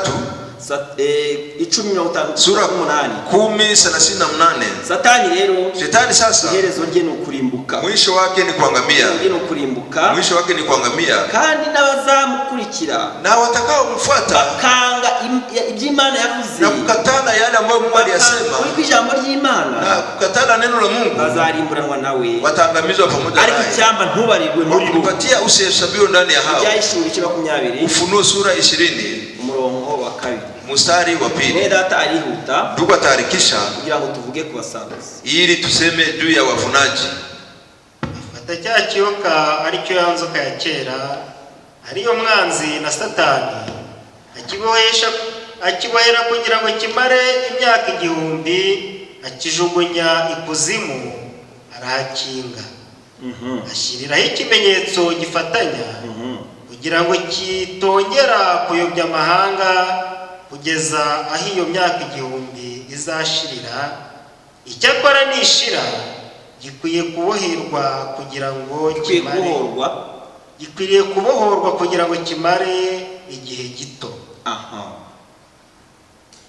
Mbona intebe z'ubwami, mbona bazicaraho. murongo 7-10 7 hadi 10. Iyo myaka 1000 nishira, Satani azabohorwa ave aho yarabohewe, azasohoka ajya kuyobya amahanga yo mu mfuruka enye z'isi, gogi n'amagogi, kugira ngo ayakoranirize intambara. Umubare wabo ni nk'umusenyi wo ku nyanja. Bazazamuka bakwira isi yose, bagote amahema y'ingabo z'abera n'umurwa ukundwa. Umuriro uzamanuka uva mu ijuru ubatwike. babandi bikoranirije gufatanya na Satani kurwanya abera, waliojiunga na Shetani kumpiganisha watakatifu n'umurwa wabera, na mji mtakatifu wa Yerusalemu, ambao ndio mji mpendwa Yerusalemu. Bose barwanya murwa wa Yerusalemu, watu wote wenye kupiganisha mji wa Yerusalemu kurwanya Imana, wanapiganisha Mungu. Abantu bose barwanya abera, watu wote wenye kupiganisha watakatifu barwanya Imana, wanapiganisha Mungu. bazatwikanwa rero, watachomwa pamoja na Satani ubashuka, na Shetani mwenye kuwadanganya, icyamba wowe na kunipa wewe kaba umwe n'umuryango wabera, uwe moja na jamii ya watakatifu. Mstari wa 10. Kandi Satani wabayobyaga ajugunywe muri ya nyanja yakumuriwe n'amazuku, irimo ya nyamaswa na wa muhanuzi w'ibinyoma, bazababazwa ku manywa na nijoro iteka ryose. Amen. Iryo ni iherezo rya Satani. Hiyo ni mwisho ya shetani. Satani nawe azasarurwa. Shetani naye atavunwa. Ariko azahambirwa. Lakini atafungwa. Azazingazingwa. Atafungwa. Yoherezwe mu rwobo. Tupo ndani ya shimo. Afungirwemo. Afungiwe ndani. Mu gihe cy'abera. Wakati watakatifu. Bazaba baje kwima ingoma hano ku isi imyaka igihumbi. Kuja kutawala wa miaka 1000. Utawala wa Kristo wa salama wa miaka 1000 hapa duniani. Kristo utegeka hano ku isi. Na Kristo ndiye mtawala wa duniani. Bose bamba zina rya Kristo. Na wote wenye kuwa duniani wakisifu jina la Kristo. Wenye kuwa duniani wote wakisifu jina la Bwana. Ntabagisenga ibiti n'amabuye. Ntabagisenga ibiti n'amabuye. Hakutakuweko tena wa kuabudu mawe na miti. Ntabagisenga ibiguruka mu kirere. Wala kuabudu vya kuruka hewani. Ntabagisenga ibyaremwe. Hakuna wa kuabudu tena ntabagisenga ibishushanyo bibajwe. Hakuna wa kuabudu tena sanamu. Hakuna wa kuabudu tena watu. Izasenga Uwiteka. Bali dunia yote itaabudu Bwana. Ayo mwami. Bwana atakuwa ndiye mtawala wakati wa miaka 1000. Bazaba ari gutekana n'abera be. Atakuwa kitawala na takatifu wake. Ari hamwe na Israeli yanesheje. Akiwa pamoja na Israeli washindaji. Ibihumbi 144. Na watu 1144. Yesu azategeka isi. Yesu atatawala dunia. Lakini leo isi iri munsi y'amaboko y'umwana. Dunia iko chini ya mikono ya Mungu. Niyo mpamvu ikorerwa hano ku isi. Na vyenye kufanyika hapa duniani na agahinda, ni huzuni. Niyo mpamvu n'ibyorezo. Na hata ndio maana yale maradhi yote nuko niyo mpamvu nabyo buri mwanya gusakara isi. Nabi vinapata nafasi ya kutawanyika duniani. Fikiri mu buyobozi bw'umwana. Sababu dunia iko chini ya utawala mwovu. Satani yashatse kuya Yesu. Na shetani alitafuta kuvipatia Yesu. Arayanga. Yesu akaikataa. Sababu wakati ulikuwa hujafika. Lakini duniani abana b'Imana. Muna ndani watoto wa Mungu. Bazategekana na Yesu Kristo. Watakao tawala pamoja na Kristo hapa duniani. Ari mu nzu y'imbohe. Lakini shetani yeye atakuwa mwenye kufungwa. Atagifite abo yayobya. Na hana tena wa kupoteza. Babonye ko abasaruzi tuliona ya kuwa wavunaji ni wa malaika. Abasaruzi na bamalaika. Wavunaji ni wa malaika. Abamalaika. Wa malaika. Abamalaika bwo bubiri. Ni wa malaika namna mbili. Hari abamalaika b'abantu. Kuna wa malaika wa watu. Na abamalaika bo mwijuru. Wa malaika wa mbinguni. Abamalaika b'abantu. Wa malaika wa watu. Imana yabahaye ubutumwa. Mungu aliwapa ujumbe. Imana niyo ibatuma. Mungu ndiye mwenye kuwatuma. Na ababwiriza ubutumwa. Ni wahubiri wa neno la Mungu. Na abahanuzi. Ni manabii. Hao malaika Imana niyo ibatuma. Mungu ndiye mwenye kuwatuma. Nagira ngo mweza tusomere muri Matayo. Nahitaji ndugu atusomee katika Matayo sura 10. Turebe abo yatumye. Tuangalie wale aliowatuma. Abo nabo na abamalaika. Hao nao ni wa malaika. Bahinduka abamalaika b'ukuri. Wanageuka wa malaika wa kweli. Ijambo ry'Imana mu by'ukuri. Wanaposema neno la Mungu kwa kweli. Iyo batavuga ibyo barose. Wakati hawasemi ndoto zao. Ibinyoma za uongo. Wabyitirire Uwiteka. Ili wafiitie Bwana. Bakabanga Uwiteka ravuze Uwiteka ravuze. Wanasema Bwana anasema Bwana anasema. Japo hasemi chochote. Ibiroto byawe. Hizo ndoto zako zizapfa ubusa. Zitakuwa hazina mafaa. Zitakufikisha mbali. Wewe sema venye Bwana anasema. Uzabisanga muri Biblia yera. Na venye Bwana anasema utaviona ndani ya Biblia takatifu. Mathayo sura 10. Mwanzo wao wa karibu. Utasoma kwanza mstari wa 7. Nimugende mwigisha muti ubwami bwo mwijuru buri hafi. Ngaho dusomere murongo wa 16. Mstari wa 16. Dore mbatumye muri nk'intama hagati y'amasega. Nuko mugira ubwenge nk'inzoka kandi muzabe nk'inuma mutagira amahugu. Komeza. Endelea. Ariko mwirinde abantu kuko bazabagambanira mu nkiko kandi bazabakubitira mu masinagogi. Bazabashyira abatware n'abami babampora. Muzaba abo guhamya imbere yabo n'imbere y'abapagani. Ariko niba bagambanira muzahagarike umutima uko muzavuga cyangwa ibyo muzavuga kuko muzabibwirwa muri uwo mwanya. 22 Muzangwa n'abantu bose babahora izina ryanjye, ariko uwihangana akageza imperuka niwe uzakizwa. Amen. Amen. Abo nawe Yesu yatumye n'intumwa ze. Hao ni wale ambao Yesu aliwatuma na mitume zake. Yesu yatumye yabahaye ubutumwa. Hao Yesu aliwatuma aliwapa ujumbe. Yabahaye ni izina izina rye, ujumbe aliwapa ni jina lake, yahaye ni amagambo ye, ujumbe aliwapa ni maneno yake, bagende bayabwize ku isi yose, waende wayatangaze dunia nzima, amagambo y'abantu, wasihubiri maneno ya watu, imihango y'abantu, wasihubiri madesturi za watu, wasihubiri filosofia za watu, bali wahubiri maneno ya Yesu Kristo. Akanyurana n'imihango y'abantu. Sasa wakihubiri na tofauti na madesturi za watu, nibayabwiriza bikanyurana n'ibitekerezo by'abantu, wakihubiri na vinabishana na mafikiri ya watu, ibyabo bizabishizwe ahagaragara, sababu vyao vitakuwa vimeweka hadharani, ibyabo bizabishizwe ahagaragara, na ile ubaya wao itakuwa imeweka hadharani, watawachukia, wakisha wachukia watawaua, watawapiganisha, watoe ndani ya masinagogi, msiongeze kuomba. Wakiwakatalia tena kuomba, haitakuwa wao, bali watakuwa wamekatalia Mungu aliyewatuma. Tunashukuru Mungu sababu ibyo mu gihugu cyacu, hivyo ndani ya nchi yetu bitarimo, havimo ndani gihugu cyacu. Nchi yetu cyarifatanyije n'amahanga inashirikina mataifa uburenganzira bwo gusenga, kukubali ile uhaki ya kuomba, kutandukanya abasenga by'ukuri n'abadasenga by'ukuri, sababu kutofautisha waabudu kwa kweli na waabudu uongo ntabwo byamenywa n'umuntu usanzwe, haviwezi elewekwa kwa mtu wa kawaida, bali vinapimiwa kwenye neno la Mungu. Tureba ko tukiangalia kuwa kuhubiri, tunapohubiri mafundisho tunayoyafundisha yanafanana na yale ambayo Paulo alifundisha na Petero aliyoyafundisha, kuangalia ya kuwa yanafanana na yale Musa aliyoyafundisha, na kujua Mungu mmoja tu, na kuamini Mungu mmoja tu, na kujihadhari na visanamu vyenye kuabudiwa. Aliyowatuma kawaambia eti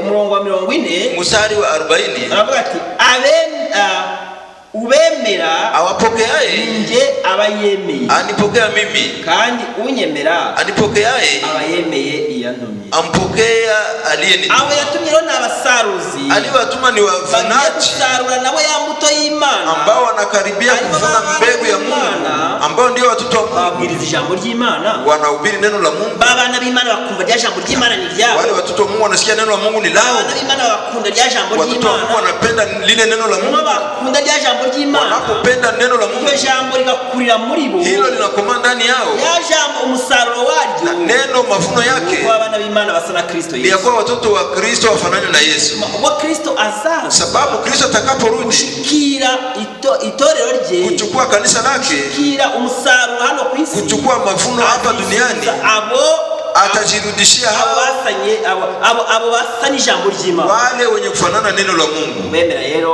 kukubali, ubemera mwenye kuwakubali nje abayemeye, ni mimi atakaye mkubali. Ariko utabemera, lakini mwenye hawakubali, utabemera, yule ambaye hawakubali, utembera bo Yesu yatumye, yule ambaye hakubali wale Yesu aliyowatuma, abayanze Yesu, anamkataa Yesu. Cyo cyatumije, ndicho kiliacha usimbuke tugere kuri Paulo, turuke tufike kwa Paulo. Twagombye gufata Petero, tungechukua na Petero, niwe twagombye guheraho, ndiye ambaye tungemwanzia hapo, byakozwe n'intumwa ndani ya matendo ya mitume, ariho hawe ufunguzo, sababu ndiye aliyepewa funguo, ariko ufunguzo yahawe, funguo aliyepewa gukingurira abantu ubwami bw'ijuru, ni ya kufungulia watu ufalme wa mbingu, abigisha ijambo ry'Imana, akiwafundisha neno la Mungu. Amen. Amina. Petero rero, Petero hawe ufunguzo, alipewa funguo bo kwigisha Yesu Kristo, ya kufundisha Yesu Kristo, ya kuonesha kwa Yesu Kristo ndiye ambaye mnapatikana ndani wokovu, ndiye mwenye kupatikana ndani wokovu.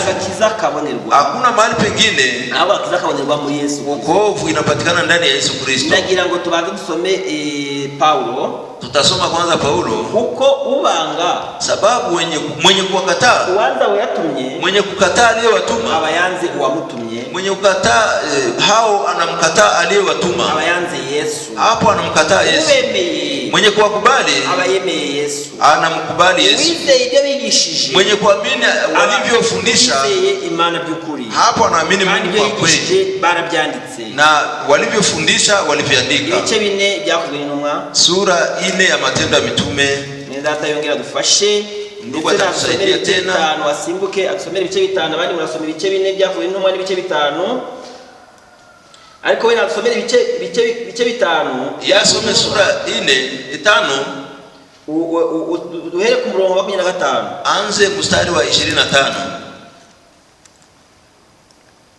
Ibice bitanu byakoze intumwa 25 ari uhere. Matendo ya Mitume anze 25.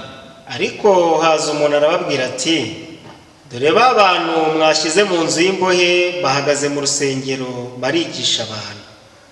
Maze uwo mutware n'abasirikari baragenda babazana ku neza, kuko batinyaga rubanda ngo batabatera amabuye. Ko rubanda bumva ibyo bigisha bakumva ari ukuri. Sababu watu wengine walisikia mambo mahubiri yao ni ya kweli. Bamaze kubashyira imbere y'abanyarukiko, umutambyi mukuru arababaza ati, ntitwabihanangirije cyane kutigisha muri rya zina? None dore mwujuje Yerusalemu ibyo mwigisha, murashaka kudushyiraho amaraso ya wa muntu? Wasi Yesu. Uyo si Yesu. Petero n'izindi ntumwa barabasubiza bati, ibikwiriye ni ukumvira Imana kuruta abantu.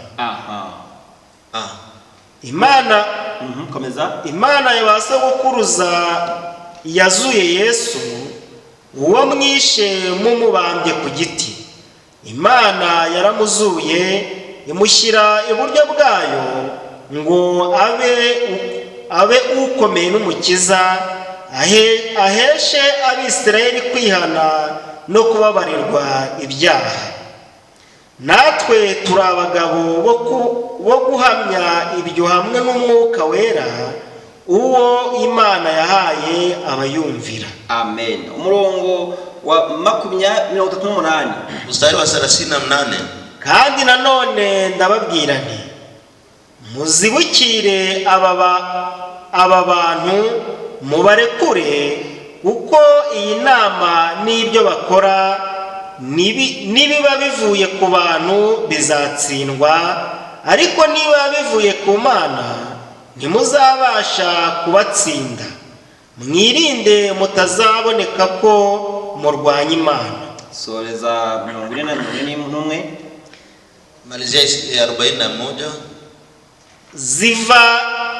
Ziva imbere y'abanyarukiko zinejejwe nuko zemerewe gukorwa n'isoni. 40.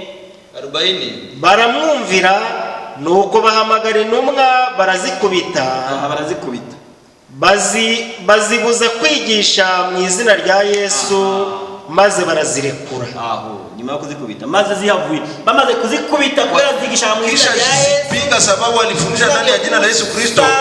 Ugomba gusa ni imbuto yabibwe. Niliwaambia kwa mavuno yafaa ifanane mbegu iliyopandwa. Imbuto yabibwe ni jambo ry'Imana. Mbegu iliyopandwa ni neno la Mungu. Jambo ry'Imana ni Yesu Kristo. Neno la Mungu ni Yesu Kristo. Mbere na mbere jambo yahozeho. Sababu hapo mwanzo palikuweko neno. Mbere na mbere. Hapo mwanzo. Aho ni Yohana igice cya mbere. Ni Yohana sura ya kwanza.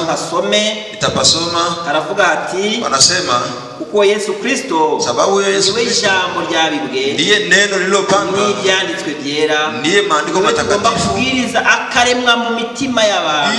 Ndiye ambaye afaa ahubiriwe na awekwe ndani ya roho za watu, akaremwa mu mitima y'abantu, anaumba ndani ya roho za watu. Noneho abantu bakera imbuto zikwiriye Imana kandi zishimiye. Watu wanakomaa matunda ambayo yanastahili Mungu, tena ambayo Mungu anafurahia. Mbere na mbere hariho jambo. Hapo mwanzo palikuweko neno. Jambo yahoranye n'Imana. Neno alikuwa na Mungu. Jambo yari Imana. Neno alikuwa Mungu. Uwo yahoranye n'Imana kera. Huyo alikuwa pamoja na Mungu tangu zamani. Yahoranye n'Imana, uwo yahoranye n'Imana mbere na mbere. Huyo alikuwa pamoja na Mungu tangu zamani. Byose ni wabiremye. Vyote ndiye aliyeviumba. Ndetse ibyaremwe byose, hata katika viumbe vyote nta kimwe kitarimwe nawe. Kuna kila ambacho hakikuumbwa naye. Yari mwisi, alikuwa duniani, ndetse ni wayiremye, na ndiye aliyeiumba. Nyamara bisi ntibamwemera, na ulimwengu hawakumkubali. Yaje mu bye, alikuja ndani ya walio wake hawakumkubali. Icyakora abamwemeye bose, lakini waliomkubali wote bakizera izina rye na kuamini jina lake, aliyo Yesu Kristo, ambalo ndiye Yesu Kristo, yabahaye ubushobozi bwo kuba abana b'Imana. Aliwapa uwezo ya kuwa watoto wa Mungu. Abo noneho, hao sasa babyawe n'amaraso cyangwa hawakuzaliwa na damu n'ubushake bw'umubiri, wala na mapenzi ya mwili, ahubwo n'ubushake cyangwa se n'ubushake bw'umugabo, wala na mapenzi ya mwanaume, babyawe n'Imana, walizaliwa na Mungu. Jina langu bayabwiye ngo bazabahora izina ryanjye, sababu aliwaambia walipiga sababu ya jina langu. Babakubise Walipowapiga bari kubwiriza izina rya Yesu, sababu wanahubiri jina la Yesu Kristo, kubwiriza abantu ngo bizere Yesu, wanahubiri watu waamini Yesu Kristo wataokolewa, barabafunga kwa abandi babwirizaga ibindi, wakawafunga sababu wengine walihubiri mambo mengine. noneho babwirishe iby'ukuri byanditswe muri Bibiliya. Wao walipohubiri mambo ya kweli ya ndani ya Biblia, babwirije Yesu Kristo nkuko walipohubiri Yesu Kristo kisa alivyo, abantu batangira kwizera, watu wakaanza kuamini, bakabatizwa mu mazi menshi, wakabatizwa ndani ya maji mengi, hata ndani ya jina la Yesu Kristo. Abantu bose, abantu benshi batangiye kubakurikira, wote wanaanza kuwafuata kwizera uko kuri, wakiamini ile kweli. bagata abantu rero Wakasema hawa watu barimo baratusengera, wako wanatukomboa, hawa wanafundisha mambo sio ya kweli, watu wanafundisha tofauti na sisi. Muache wafundishe. Mbona wakati wa kuvuna kila mbegu iliyopandwa itadhihirisha aliyeipanda? Wakawapiga, kisha wakasema mwende usiongeze kuhubiri watu ndani ya jina la Yesu. Sasa wahubiri ndani ya jina la nani? Walipotoka wakatoka na furaha, vya Yesu vimetimilika kwetu. Imbere y'abanyarukiko zinejejwe nuko zemerewe gukorwa n'isoni bazihora iryo zina. Wakatoka mbele ya wale waamzi wakifurahi sababu wamekubali kufanywa vibaya kutokana na jina hilo. Nuko ntibasiba kwigisha no kuvuga ubutumwa bwiza bwa Yesu Kristo. Sasa hawakuchoka tena kufundisha na kusema habari njema ya Yesu Kristo iminsi yose mu rusengero niwao, siku zote kanisani na hata makwao. Abo nibo basaruzi, hao ndio wavunaji. Ni Yesu yavuze muri Luka ati, ni wao Yesu alisema katika Luka 10:2 ati 10 mstari wa ibisarurwa ni byinshi, mavuno ni mengi, abasaruzi ni bake, wavunaji ni wachache. Buriya iyo bavanga abasaruzi ni bake, wanaposema wavunaji ni wachache, tubona isi yuzuye iyobokamana, na mnaona dunia inajaa hali ya kuamini, ababwiriza, mnaona dunia inajaa wahubiri, abigisha, na dunia inajaa walimu. Ndetse mu mujyi umwe usanga harimo insengero zirenga 50, hata ndani ya mji mmoja unakutana mna makanisa 50. Mu miji ikomeye ugasanga harimo insengero 100, ndani ya miji mikuu hata makanisa 100. Ibisarurwa ni byinshi. Sababu gani Yesu anasema abasaruzi ni bake, mavuno ni mengi na wavunaji ni wadogo? Abasaruzi benshi, wavunaji wengi, hari abasaruzi benshi, kuna wavunaji wengi, ariko bari gusarura imbuto mbi, lakini wanavuna mavuno mabaya. Hari n'abasaruzi bake, na kuna wavunaji wachache bari gusarura imbuto y'ukuri, wenye kuvuna mbegu ya kweli. Kama nawe ukaba muri abo ukuri, wakunipa uwe ndani ya hao wa kweli. Hao wa kweli ni wanabwiriza ijambo ry'Imana rizima, wenye kuhubiri neno la Mungu lenye uhai. Ni nayo mpamvu, na ndio maana abasaruzi na abamarayika, wavunaji ni wa malaika. Biblia yatuyenga abasaruzi na abamarayika. Biblia inatuambia kwa wavunaji ni wa malaika. Abamarayika Imana yohereje abamarayika. Hawa malaika Mungu aliwatuma. Twabibona mu byahishuwe. Tutaviona ndani ya Ufunuo. Abamarayika yatumye n'abantu. Hawa ambao malaika Mungu alituma ni watu. Ntabwo bagiye kubyiga mu mashuri. Hawakwenda kuvisoma ndani ya masomo. Bagiye mu mashuri ya teolojia. Hawakuvisoma ndani ya teolojia. Imana yishimiye. Ni watu ambao Mungu aliwafurahia. Akabafata. Akawakamata. Akawatuma na kuwatuma. Twabibona mu byahishuwe ndani ya Ufunuo ibice 2 sura ya 2 umurongo wa 2 na mstari wa 1. Nagira ngo mwene data dusomere aho nkubwira. Ndugu, tutasomea mahali ambapo abandi murayisomera iwanyu mu rugo, wengine mtavisomea makwenu nyumbani. Kusomea Waebrania igice cya 2 umurongo wa 4. Waebrania sura ya 1 mstari wa 4. Abamarayika abasaruzi kwa abamarayika, je, mbona wavunaji ni wamarayika? Sio myuka Imana yatumye mwisi. Wamarayika sizo roho ambazo Mungu alituma duniani kugira ngo bafashe abazara kubwami, ili wasaidie watakao urithi ufalme. Igice cya 2 rero dusomera ujye wihuta gusoma aho nakubwiye. Sura ya 2 utatusomea kwenye nitakwambia. Mstari wa 1 wa 8 na wa 8 wa 12 na wa 12 na wa 18. Wandikire marayika w'itorero ryo muri Efeso uti. Murongo wa 8. Mstari wa 8. Wandikire marayika w'itorero ry'Isimuruna uti. Murongo wa 12. Wandikire marayika w'itorero ry'Iperugamu uti. Murongo wa 18. Wandikire marayika w'itorero ry'Ituatira uti. Ibice 3 murongo wa 1. 3 mstari wa 1. Wandikire marayika w'itorero ry'Isarudi uti. Umurongo 3 murongo wa 7. 3 mstari wa 8. Wandikire marayika w'itorero ry'Filadelfiya uti. noneho hanyuma bice bitatu umurongo wa 14. Sasa pa mwisho 3:14. Andikira marayika w'itorero ry'i Laodikiya uti amen. Ngaho soma noneho uharangiza hapo basome upamalize. Iki nicyo gihe cyacu, hii ndio wakati yetu mu itorero ry'i Laodikiya, ndani ya kanisa la Laodikiya, bali Mungu alituma malaika nawe umusaruzi naye mvunaji yongera afata imbuto yabibwe, achukue mbegu iliyopandwa, yongere ayigarure ku ijambo ry'Imana, airudishe kwenye neno la Mungu, ayigarure mu byanditswe byera, airudishe kwenye maandiko matakatifu, byanditswe muri watu waamini Biblia badala ya kuamini mafikiri ya watu. Abantu batekereza ko bareba ariko batareba, watu wanawaza wanatizama na hawatizami. Wakunipa Mungu atufungue macho kareba iby'Imana ishaka na tuangalie vile ambavyo Mungu anataka. Wandikire marayika w'itorero ry'i Laodikiya uti wiyita Amene, umugabo wo guhamya kandi ukiranuka w'ukuri, inkomoko y'iby'Imana yaremye, aravuga aya magambo ati z'imirimo yawe yuko udakonje kandi ntubire, yaba wari ukonje cyangwa wari ubizi. Nuko rero kuko uri akazuyazi udakonje ntubire, ngiye kukuruka, kuko uvuga uti ndi umukire, ndatunze kandi ndatunganiwe, ntacyo nkennye, utazi yuko uri umutindi wo kubabarirwa kandi uri umukene n'impumyi, ndetse wambaye ubusa. Dore ndakugira inama, ngureho izahabu yatunganirijwe mu ruganda, ubone uko uba umutunzi, kandi ungureho n'imyenda yera kugira ngo wambare isoni z'ubwambure bwawe zitagaragara, kandi ungureho umuti wo gusiga ku maso yawe kugira ngo uhumuke. Abo nkunda bose ndabacyaha, nkabaha n'ibihano. Nuko rero gira umwete wihane. Amen.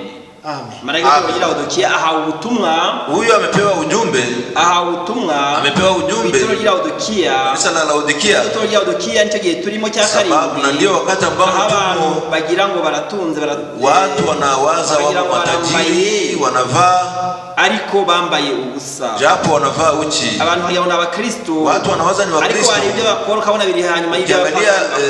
Matendo yao ni hata ni zaidi ya wasioamini. Bakora imyitwarire imeze nk'iy'abapagani, wanatembea mienendo zaidi ya wapagani.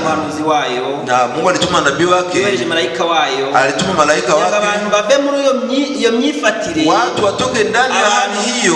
Kindi cyayibakuramo, hakuna kingine kinaweza kuwatoa, ni neno la Mungu lenye wakishatoka ndani ya hali hiyo wajitayarishe kusanganira umwami Yesu Kristo, kumulaki Bwana Yesu Kristo, mico n'imyitwarire nk'iya Yesu Kristo, wakiwa na tabia na mwenendo kama Yesu Kristo. Imani iravuga muri Malaki 4:5, anasema ndani ya Malaki sura 4 mstari wa 5. Bafite Biblia shasha ni Malaki 3:23, Biblia mpya ni Malaki sura 3:23 mstari wa 23. Dore nzabohereza umuhanuzi Eliya, nitawatumia nabii Eliya, uwite ukomeye kandi utari bwo butaragera, wakati siku kuu ya kugofya ya Bwana na haijafika. Uwo niwe uzasanganya imitima y'abana n'iyabasi, huyo ndiye atakusanyisha roho za watoto na za baba zao, ya unazarimbuza isi umuvumo, ili nisiangamize dunia na laana. Mu gihe cya Yesu Kristo, wakati wa Yesu Kristo, abanditsi barabisoma, waandishi wakasoma, baravuga ati none se uyu Eliya, wakasema sasa huyu Eliya, twabonye Yohana yaje, tuliona Yohana alikuja, kugira ngo nijwi ryurangurira mu butayu, ikisemekana yakuwa ni sauti ya yule aliaye nyikani, kandi bakaba baratubwiye ngo Yohana ni Eliya, na walituambia Yohana huyo ndiye Eliya. Ibyanditswe bikomeza kuvuga ngo Eliya akwiye kubanza. Sababu gani maandiko yanasema Eliya sharti akuje kwanza? Aho ngaho, sababu hapo muri Biblia zindi, ndani ya Biblia zingine y'Ifaransa n'Icyongereza, za Kifaransa na Kiingereza, ndimi babisobanura neza cyane, na zingine ndimi wana tafsiri vizuri. Zabohereza umuhanuzi Eliya, nasema nitawatumia nabii Eliya, imitima ya base atakayerudisha roho za baba na za watoto, na roho za watoto na za baba zao, unaanza kurimbuza isi umuvumo, ili nisije kuangamiza dunia kwa laana. Noneho muri Luka, sasa ndani ya Luka igice cya mbere umurongo waho wa 15, sura ya kwanza mstari wa 16, benshi mu bafarisi aravuga ati anasema benshi mu Bisirayeli wengi ndani ya Waisraeli azabahindurira ku mwami Imana atawageuzia kwa Bwana Mungu wao azagendera imbere yayo mu mwuka n'ububasha bwa Eliya watatembea mbele ya Mungu na uwezo wa roho wa Eliya. Ni malaika wahanura ryo kuvuka kwa Yohana. Huyu malaika kitabiri kuhusu kuzaliwa kwa Yohana. Yohana azagendera imbere y'Imana. Yohana atatembelea mbele ya Mungu mu mwuka no mu bubasha bwa Eliya ndani ya roho na uwezo wa Eliya. Yohana Mbatiza rero yari Eliya. Yohana Mbatizaji alikuwa Eliya waje aliyekuja gutegura kuza kwa mbere kwa Yesu Kristo, kutayarisha kuja kwa kwanza kwa Yesu Kristo.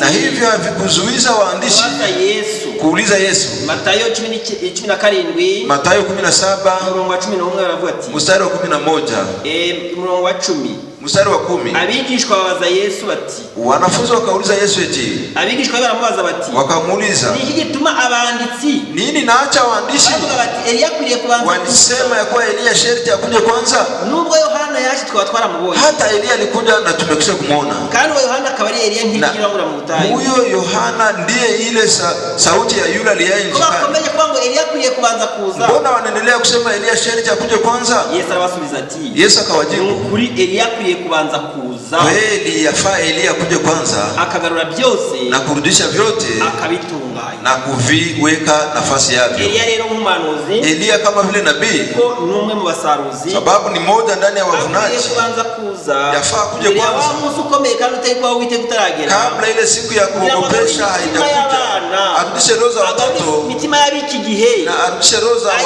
watu wa leo, zirudishe kwenye roho za wababa zao ambao ndio mitume na manabii. Huyo Eliya sasa alikuja na kiliacha nakuja kugira ngo imitima y'abiki gihe, ilikuwa kusudi roho za watu wa leo azirudishe kwenye roho za wale wa kwanza, mitume na manabii. Imani ya leo ifanane na mitume ya mitume na manabii. Vyenye tunaamini leo vifanane na vya mitume na manabii, badala ya kuwaza kwa tunavaa na tunafanana mzuri na hatuambatana na maandiko matakatifu. Hapo tutakuwa wenye kujidanganya. Mungu anatuitia kusudi tufanane maandiko matakatifu. Bwana amechukua sasa icyo gusarurisha, ile chuma ya kuvuna, alicho twita moissonneuse batteuse, ndicho kile kichuma cha kuvuna na kuponda. Chuma cha gusarura kigeziye cyo gusarura, chuma cha kuvuna kinafika wakati ya kuvuna, ingano zeze neza, ingano za kukomaa mzuri, chuma cha gusarura, na akishavuna icyo chuma cha gusarura, hicho chuma cha kuvuna kugira ngo gisohoze, ni kusudi kitimize Mathayo 24:14, Mathayo 24:14, nukugira ngo gisohoze Mathayo 24:14 havuga, itimize Mathayo 24 mstari wa, kandi ubutumwa bwiza bw'ubwami na habari njema ya ufalme zigishwa mu isi yose, itahubiriwa duniani kote, ubuhamya na iwe ushuhuda mahanga yose, ya kueleza mataifa yote, imperuka izahera ko ize, na hapo mwisho itakuja, imperukize y'isi, na hapo mwisho ya dunia ikuje, mavuno ivunwe, ubutumwa bwiza bw'ubwami, sababu habari njema ya ufalme, habari njema ya ufalme wa Mungu utavangiye, ambayo haichangamane, kugirizwa ku isi yose, yafaa ihubiriwe dunia nzima, na watu wote watajua neno la Mungu, imperuka gehera ko ize, na hapo mwisho itakuja. Wakati wetu sasa, Mungu alimtuma nabii, Mungu alimtuma nabii itamukuye mu ishuri runaka, na hamtoe ndani ya masomo fulani, bali alimchagua tangu kuzaliwa kwake. Mwene data William Mario Branham, ndugu William Mario Branham, uwo mwene data, huyo ndugu ubwe mwenyewe aduha ubuhamya, anatupa ushuhuda, ushuhuda nayo tupa, anatuambia mu gihe cyo kuvuka kwe, wakati wa kuzaliwa kwake, ma mère m'a raconté qu'au moment de ma naissance, mama yambwiye ko mu gihe cy'ivuka ryanjye ils ouvrirent, barakinguye, c'est-à-dire mon père ouvrit une petite porte, ni ukuvuga data yakinguye urugi ruto, qui était presque comme une fenêtre, ryari rimeze nk'idirisha, et qui n'avait pas de vitre, ritari rifite ibirahure, ce qui fait qu'elle pouvait me voir, bivuga yuko yashoboraga no kumbona, atashobora kumbona ko mwijima ko hari mu nzu ya gikene. Après qu'il m'a mis dans ses bras, amaze kumfata mu maboko ye,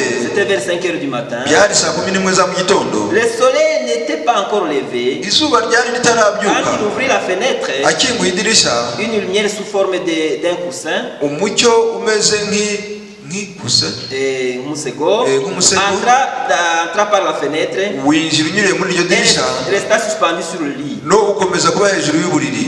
Cette lumière était aussi visible sur la photo, uwo mucyo waragaragaye no ku ifoto qui est dans Washington DC, iri muri Washington DC, et qui est allée partout dans le monde. kandi iyo foto yageze ku isi yose.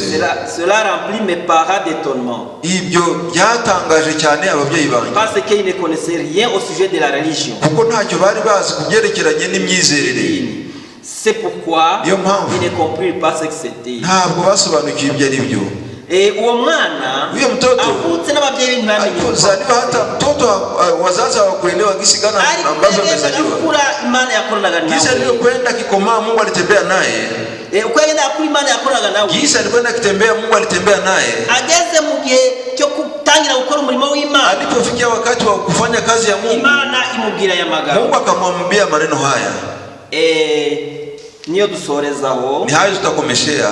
Lorsque je me suis converti, igihe nizeraga, je suis devenu membre de l'église baptiste. Nahindutse umwe wo mu babatista. Et j'ai tout de suite commencé à prêcher l'évangile. Ako kanya natangiye kubwiriza ubutumwa bwiza. Le Seigneur me bénissa puissamment. Umwami yampaye imigisha ku buryo buhagije. Et ma première évangélisation, kubwiriza ubutumwa kwanjye kwa mbere, qui dura 2 semaines, nakoze ibyumweru bibiri. 500 personnes donnèrent leur vie au Seigneur Jésus. Abantu 700 bizeye umwami Yesu Kristo. J'ai descendu avec eux jusqu'au fleuve pour les baptiser. Namanukanye nabo mu nyanja kujya kubabatiza. Quelques milliers de personnes ibihumbi by'abantu regardaient depuis la rive. Barebaga hakurya y'amazi. Et il y avait une réelle sécheresse izuba rikarishye pendant cette période. Muri icyo gihe. Et il n'avait pas plu nta mvura yariho depuis 2 ou 3 semaines. hamaze ibyumweru bibiri cyangwa bitatu. Et les gens priaient pour avoir de la pluie. Abantu basabaga Imana ngo babone imvura. Alors je voulais baptiser. Noneho nifuzaga kubatiza le 17e nouveau converti. Umuntu wa 17 muri abo bashya bizeye. Abatiza ageze kwa 17, j'entendis une voix qui disait, numva ijwi ryavugaga, regarde vers le haut. Ureba hejuru. Cela m'effrayait. Ibyo bintera ubwoba. J'étais encore jeune. Nari nkiri umusore. J'étais encore jeune. Nari nkiri umusore. Alors je regardais en haut. Noneho ndeba hejuru. Et comme je regardais, ndebye, cette lumière descendit. Wa mucyo uramanuka. Des personnes s'évanouirent. Abantu babiri bagwa hasi. Des personnes abantu bagwa hasi. Et une voix retentit. Ijwi riravuga. Qui ébranla toute la contrée. Ryanyeganyeje aho hantu hose. J'entends. Numva. J'entendis. Numva. Muri bya jwi ndani ya ile sauti yumvise alilolisikia n'abari bakamugihumura na wenye walikuwa hapo walianguka, likasema comme Jean Baptiste muko Yohana Umubatiza fut envoyé pour précéder ma première venue, yohereje gutegura ukuza kwanjye kwa mbere. Comme Jean Baptiste fut envoyé pour précéder la première venue de Christ, muko Yohana Umubatiza yaje abanziriza ukuza kwanjye kwa mbere. Ainsi le message qui t'a été donné ni nako ubutumwa wahawe précédera la seconde venue de Christ. buzabanziriza ukugaruka kwa kabiri kwa Yesu Kristo. Non pas que c'est moi qui est le précurseur, ataruko ari jewe ubanziriza Kristo, il s'agit de Christ. Aho byarebaga Kristo. À partir de ce moment, kuva icyo gihe les visions vers plus que jamais. Amayerekwa yaje ku buryo budasanzwe. Yabonye rero mu jwi ryamanutse, aliona ndani ya sauti iliyoshuka. Nkuko Yohana Mbatiza yoherejwe kama vile Yohana Mbatizaji alikuja kutayarisha kuja kwa kwanza kwa Yesu Kristo, nawe hautumwa na wewe umepewa ujumbe kuza kwanje kwa kabiri ambayo itatayarisha kuja kwangu kwa pili. Elia kuye kubanza kuja, ndio maana ile yafanze kuja. Huyu ndiye Elia. Waje nkuko Elia Yohana Mbatiza yaje gutegura kuza kwa mbere kwa Yesu. Alikuja kama vile Yohana alikuja kutangulia. Na yongeye gutuma Elia. Ni vile Mungu alimtuma Elia gutegura kuza kwa kabiri, kwa kurudi tena kwa pili. Kugira ngo garuri imitima y'abiki gihe. Arudishe roho za watu wa leo. ibyanditswe bivuga. Kama vile maandiko yanavyosema. Uwo niwe Eliya. Huyo ndiye Eliya kubanza kuza. Ambaye afaa kugira ngo twizere nk'ibyanditswe. Ili tuamini kama maandiko tu. Agaye kwizera kwacu kuri Biblia. Kisha imani yetu kwenye Biblia. Ibyo muzabisoma. Hivyo mtabisoma. Muzabisoma mu gitabo kitwa mu butumwa yabwije bwita le témoignage. Ndani ya ujumbe aliyohubiri yenye kuitwa ushuhuda. Ushuhuda. Kuri tariki 10 zwa kabiri. Tarehe 10 mwezi wa pili na 60. Mwaka 1160. Wewe yavuye mu mubiri arasaza. Yeye alitoka ndani ya mwili akazea. Tangu mwaka wa 65. Ariko ubutumwa bwo buracyakomeje. Lakini ujumbe inaendelea kuhubiriwa. Na hiyo ujumbe ni ubutumwa busa n'ijambo ry'Imana. Ujumbe yenye kufanana neno la Mungu. Ubatizo mu mazi menshi. Ubatizo ndani ya maji mengi. Ndani ya jina la Yesu Kristo. Kugira ngo kusudi hategurwe patayarishwe umugeni bibi harusi asanganira umwami wacu atakaye mulaki Bwana wetu Yesu Kristo hewani. Na wewe kunipa uamini ujumbe kuri kw'Imana, uamini kweli ya Mungu kwanditse muri Biblia, yenye kuandikwa ndani ya Biblia, uboneke mu musaruro, nawe upatikane ndani ya mavuno wabazasanganya umwami ya wale watakao mulaki Bwana hewani. Imana ibaho umugisha. Mungu awabariki ndani ya jina la Yesu Kristo. Abasaruzi rero, wavunaji sasa ni wa malaika, wamekuja kuvuna mavuno w'abana b'Imana ya watoto wa Mungu basanye n'ibyanditswe byera, waliofanana na neno maandiko matakatifu wala neno la Mungu. Iyo mpamvu ubwo icyuma kirimo gisarura, kwa maana chuma ambacho kiko kinavuna, icyo cyuma kirimo gisarura ari cyo jambo ry'Imana, chuma ambacho kinavuna ni neno la Mungu lenye kuandikwa ndani ya Biblia. Nakwinga ngo nawe na kusina wewe mu ngano z'Imana, patikana ndani ya ngano za Mungu, nawe uzamusanga ili nawe umulaki. Imana ibaho umugisha. Mungu awabariki aho muri iwanyu mu mago, mahali muliko manyumbani kwenu, munyenyekee tuombe Mungu. Tunakushimiye data twese. Tunakushukuru Bwana wetu Yesu Kristo. Tunakushimiye kwa magambo yawe. Tunakushukuru kwa ajili ya maneno yako. Tunakushimiye kwa magambo yawe igihe cy'isarura. Tunakushukuru kwa ajili ya maneno yako ya wakati wa kuvuna. Wakati dunia inayumba yumba, dunia icyo yakora, dunia haijui nini ifanye, ariko twe batubwiye ko sisi ulituambia twizere ijambo ryawe, tuamini neno lako, nitwizera ijambo ryawe, tukiamini neno lako, amagambo yawe akaba muri twe, maneno yako yakikaa ndani yetu, tuzasaba cyose uzakiduha, chote tutakacho kuomba utatupatia nacho. Kandi watubwiye ko na ulituambia kuwa uja tasarura imbuto, ufunaji hawezi kuvuna mbegu na haijafanana kisa mbili.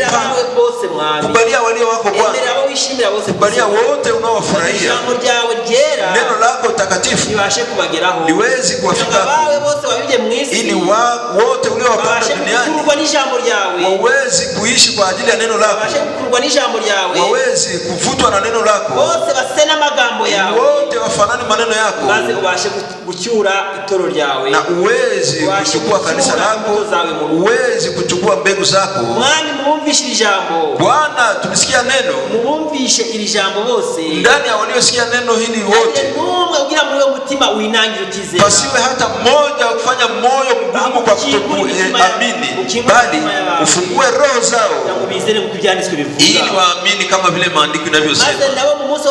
Na wao siku ya kupewa taji, siku ya kuwalipa waliokufanyia vizuri, na siku ya kulipa wavunaji, na wao wawezi kulipwa kwa ajili ya utukufu wa jina lako.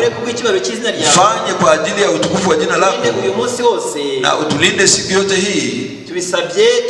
Tunaviomba tukisii, utulindie nchi yetu, ulinde viongozi wa nchi yetu,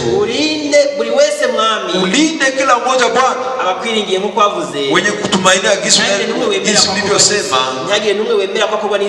pasiwe hata mmoja kufadhaika, bali washindie hata ndani ya nyakati mbaya hizi, wapite ndani ya mabawa yako, wenye kufurahia na kutumainia, wendelee kuwapita ndani ya mabawa yako, na uwashindie tena, uwashindie. Tunaamini ya kuwa utatubariki na utabariki wote watakaosikia mahubiri hii, na kuwabariki wote wenye kupenda. Ubariki Israeli, ubariki kanisa lako, ubariki wateule wako. Tunavisi katika jina la Bwana Yesu Kristo. Amen. Amen. Mungu awabariki ndani ya jina la Yesu Kristo. Kama ni mapenzi ya Mungu, siku ingine tutakutana kutanana wala siku ingine tutakutanania ndani ya kusanyiko sote tukikusanyika pamoja, sababu ndiyo mapenzi ya Mungu makamilifu. Amani ya Mungu yakae na nyinyi.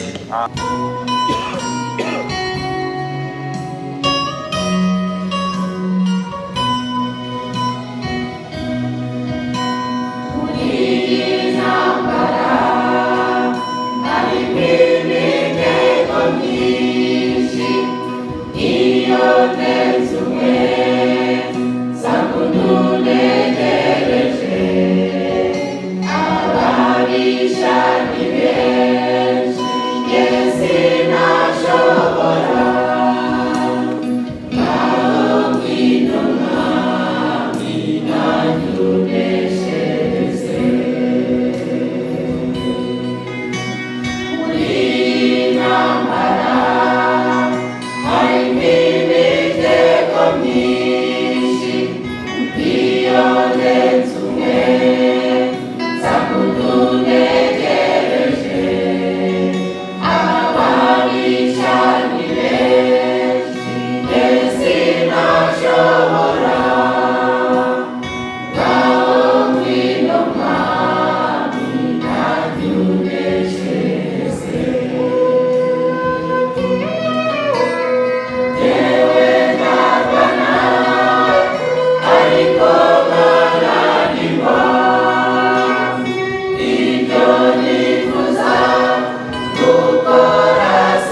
Yesu ni wowe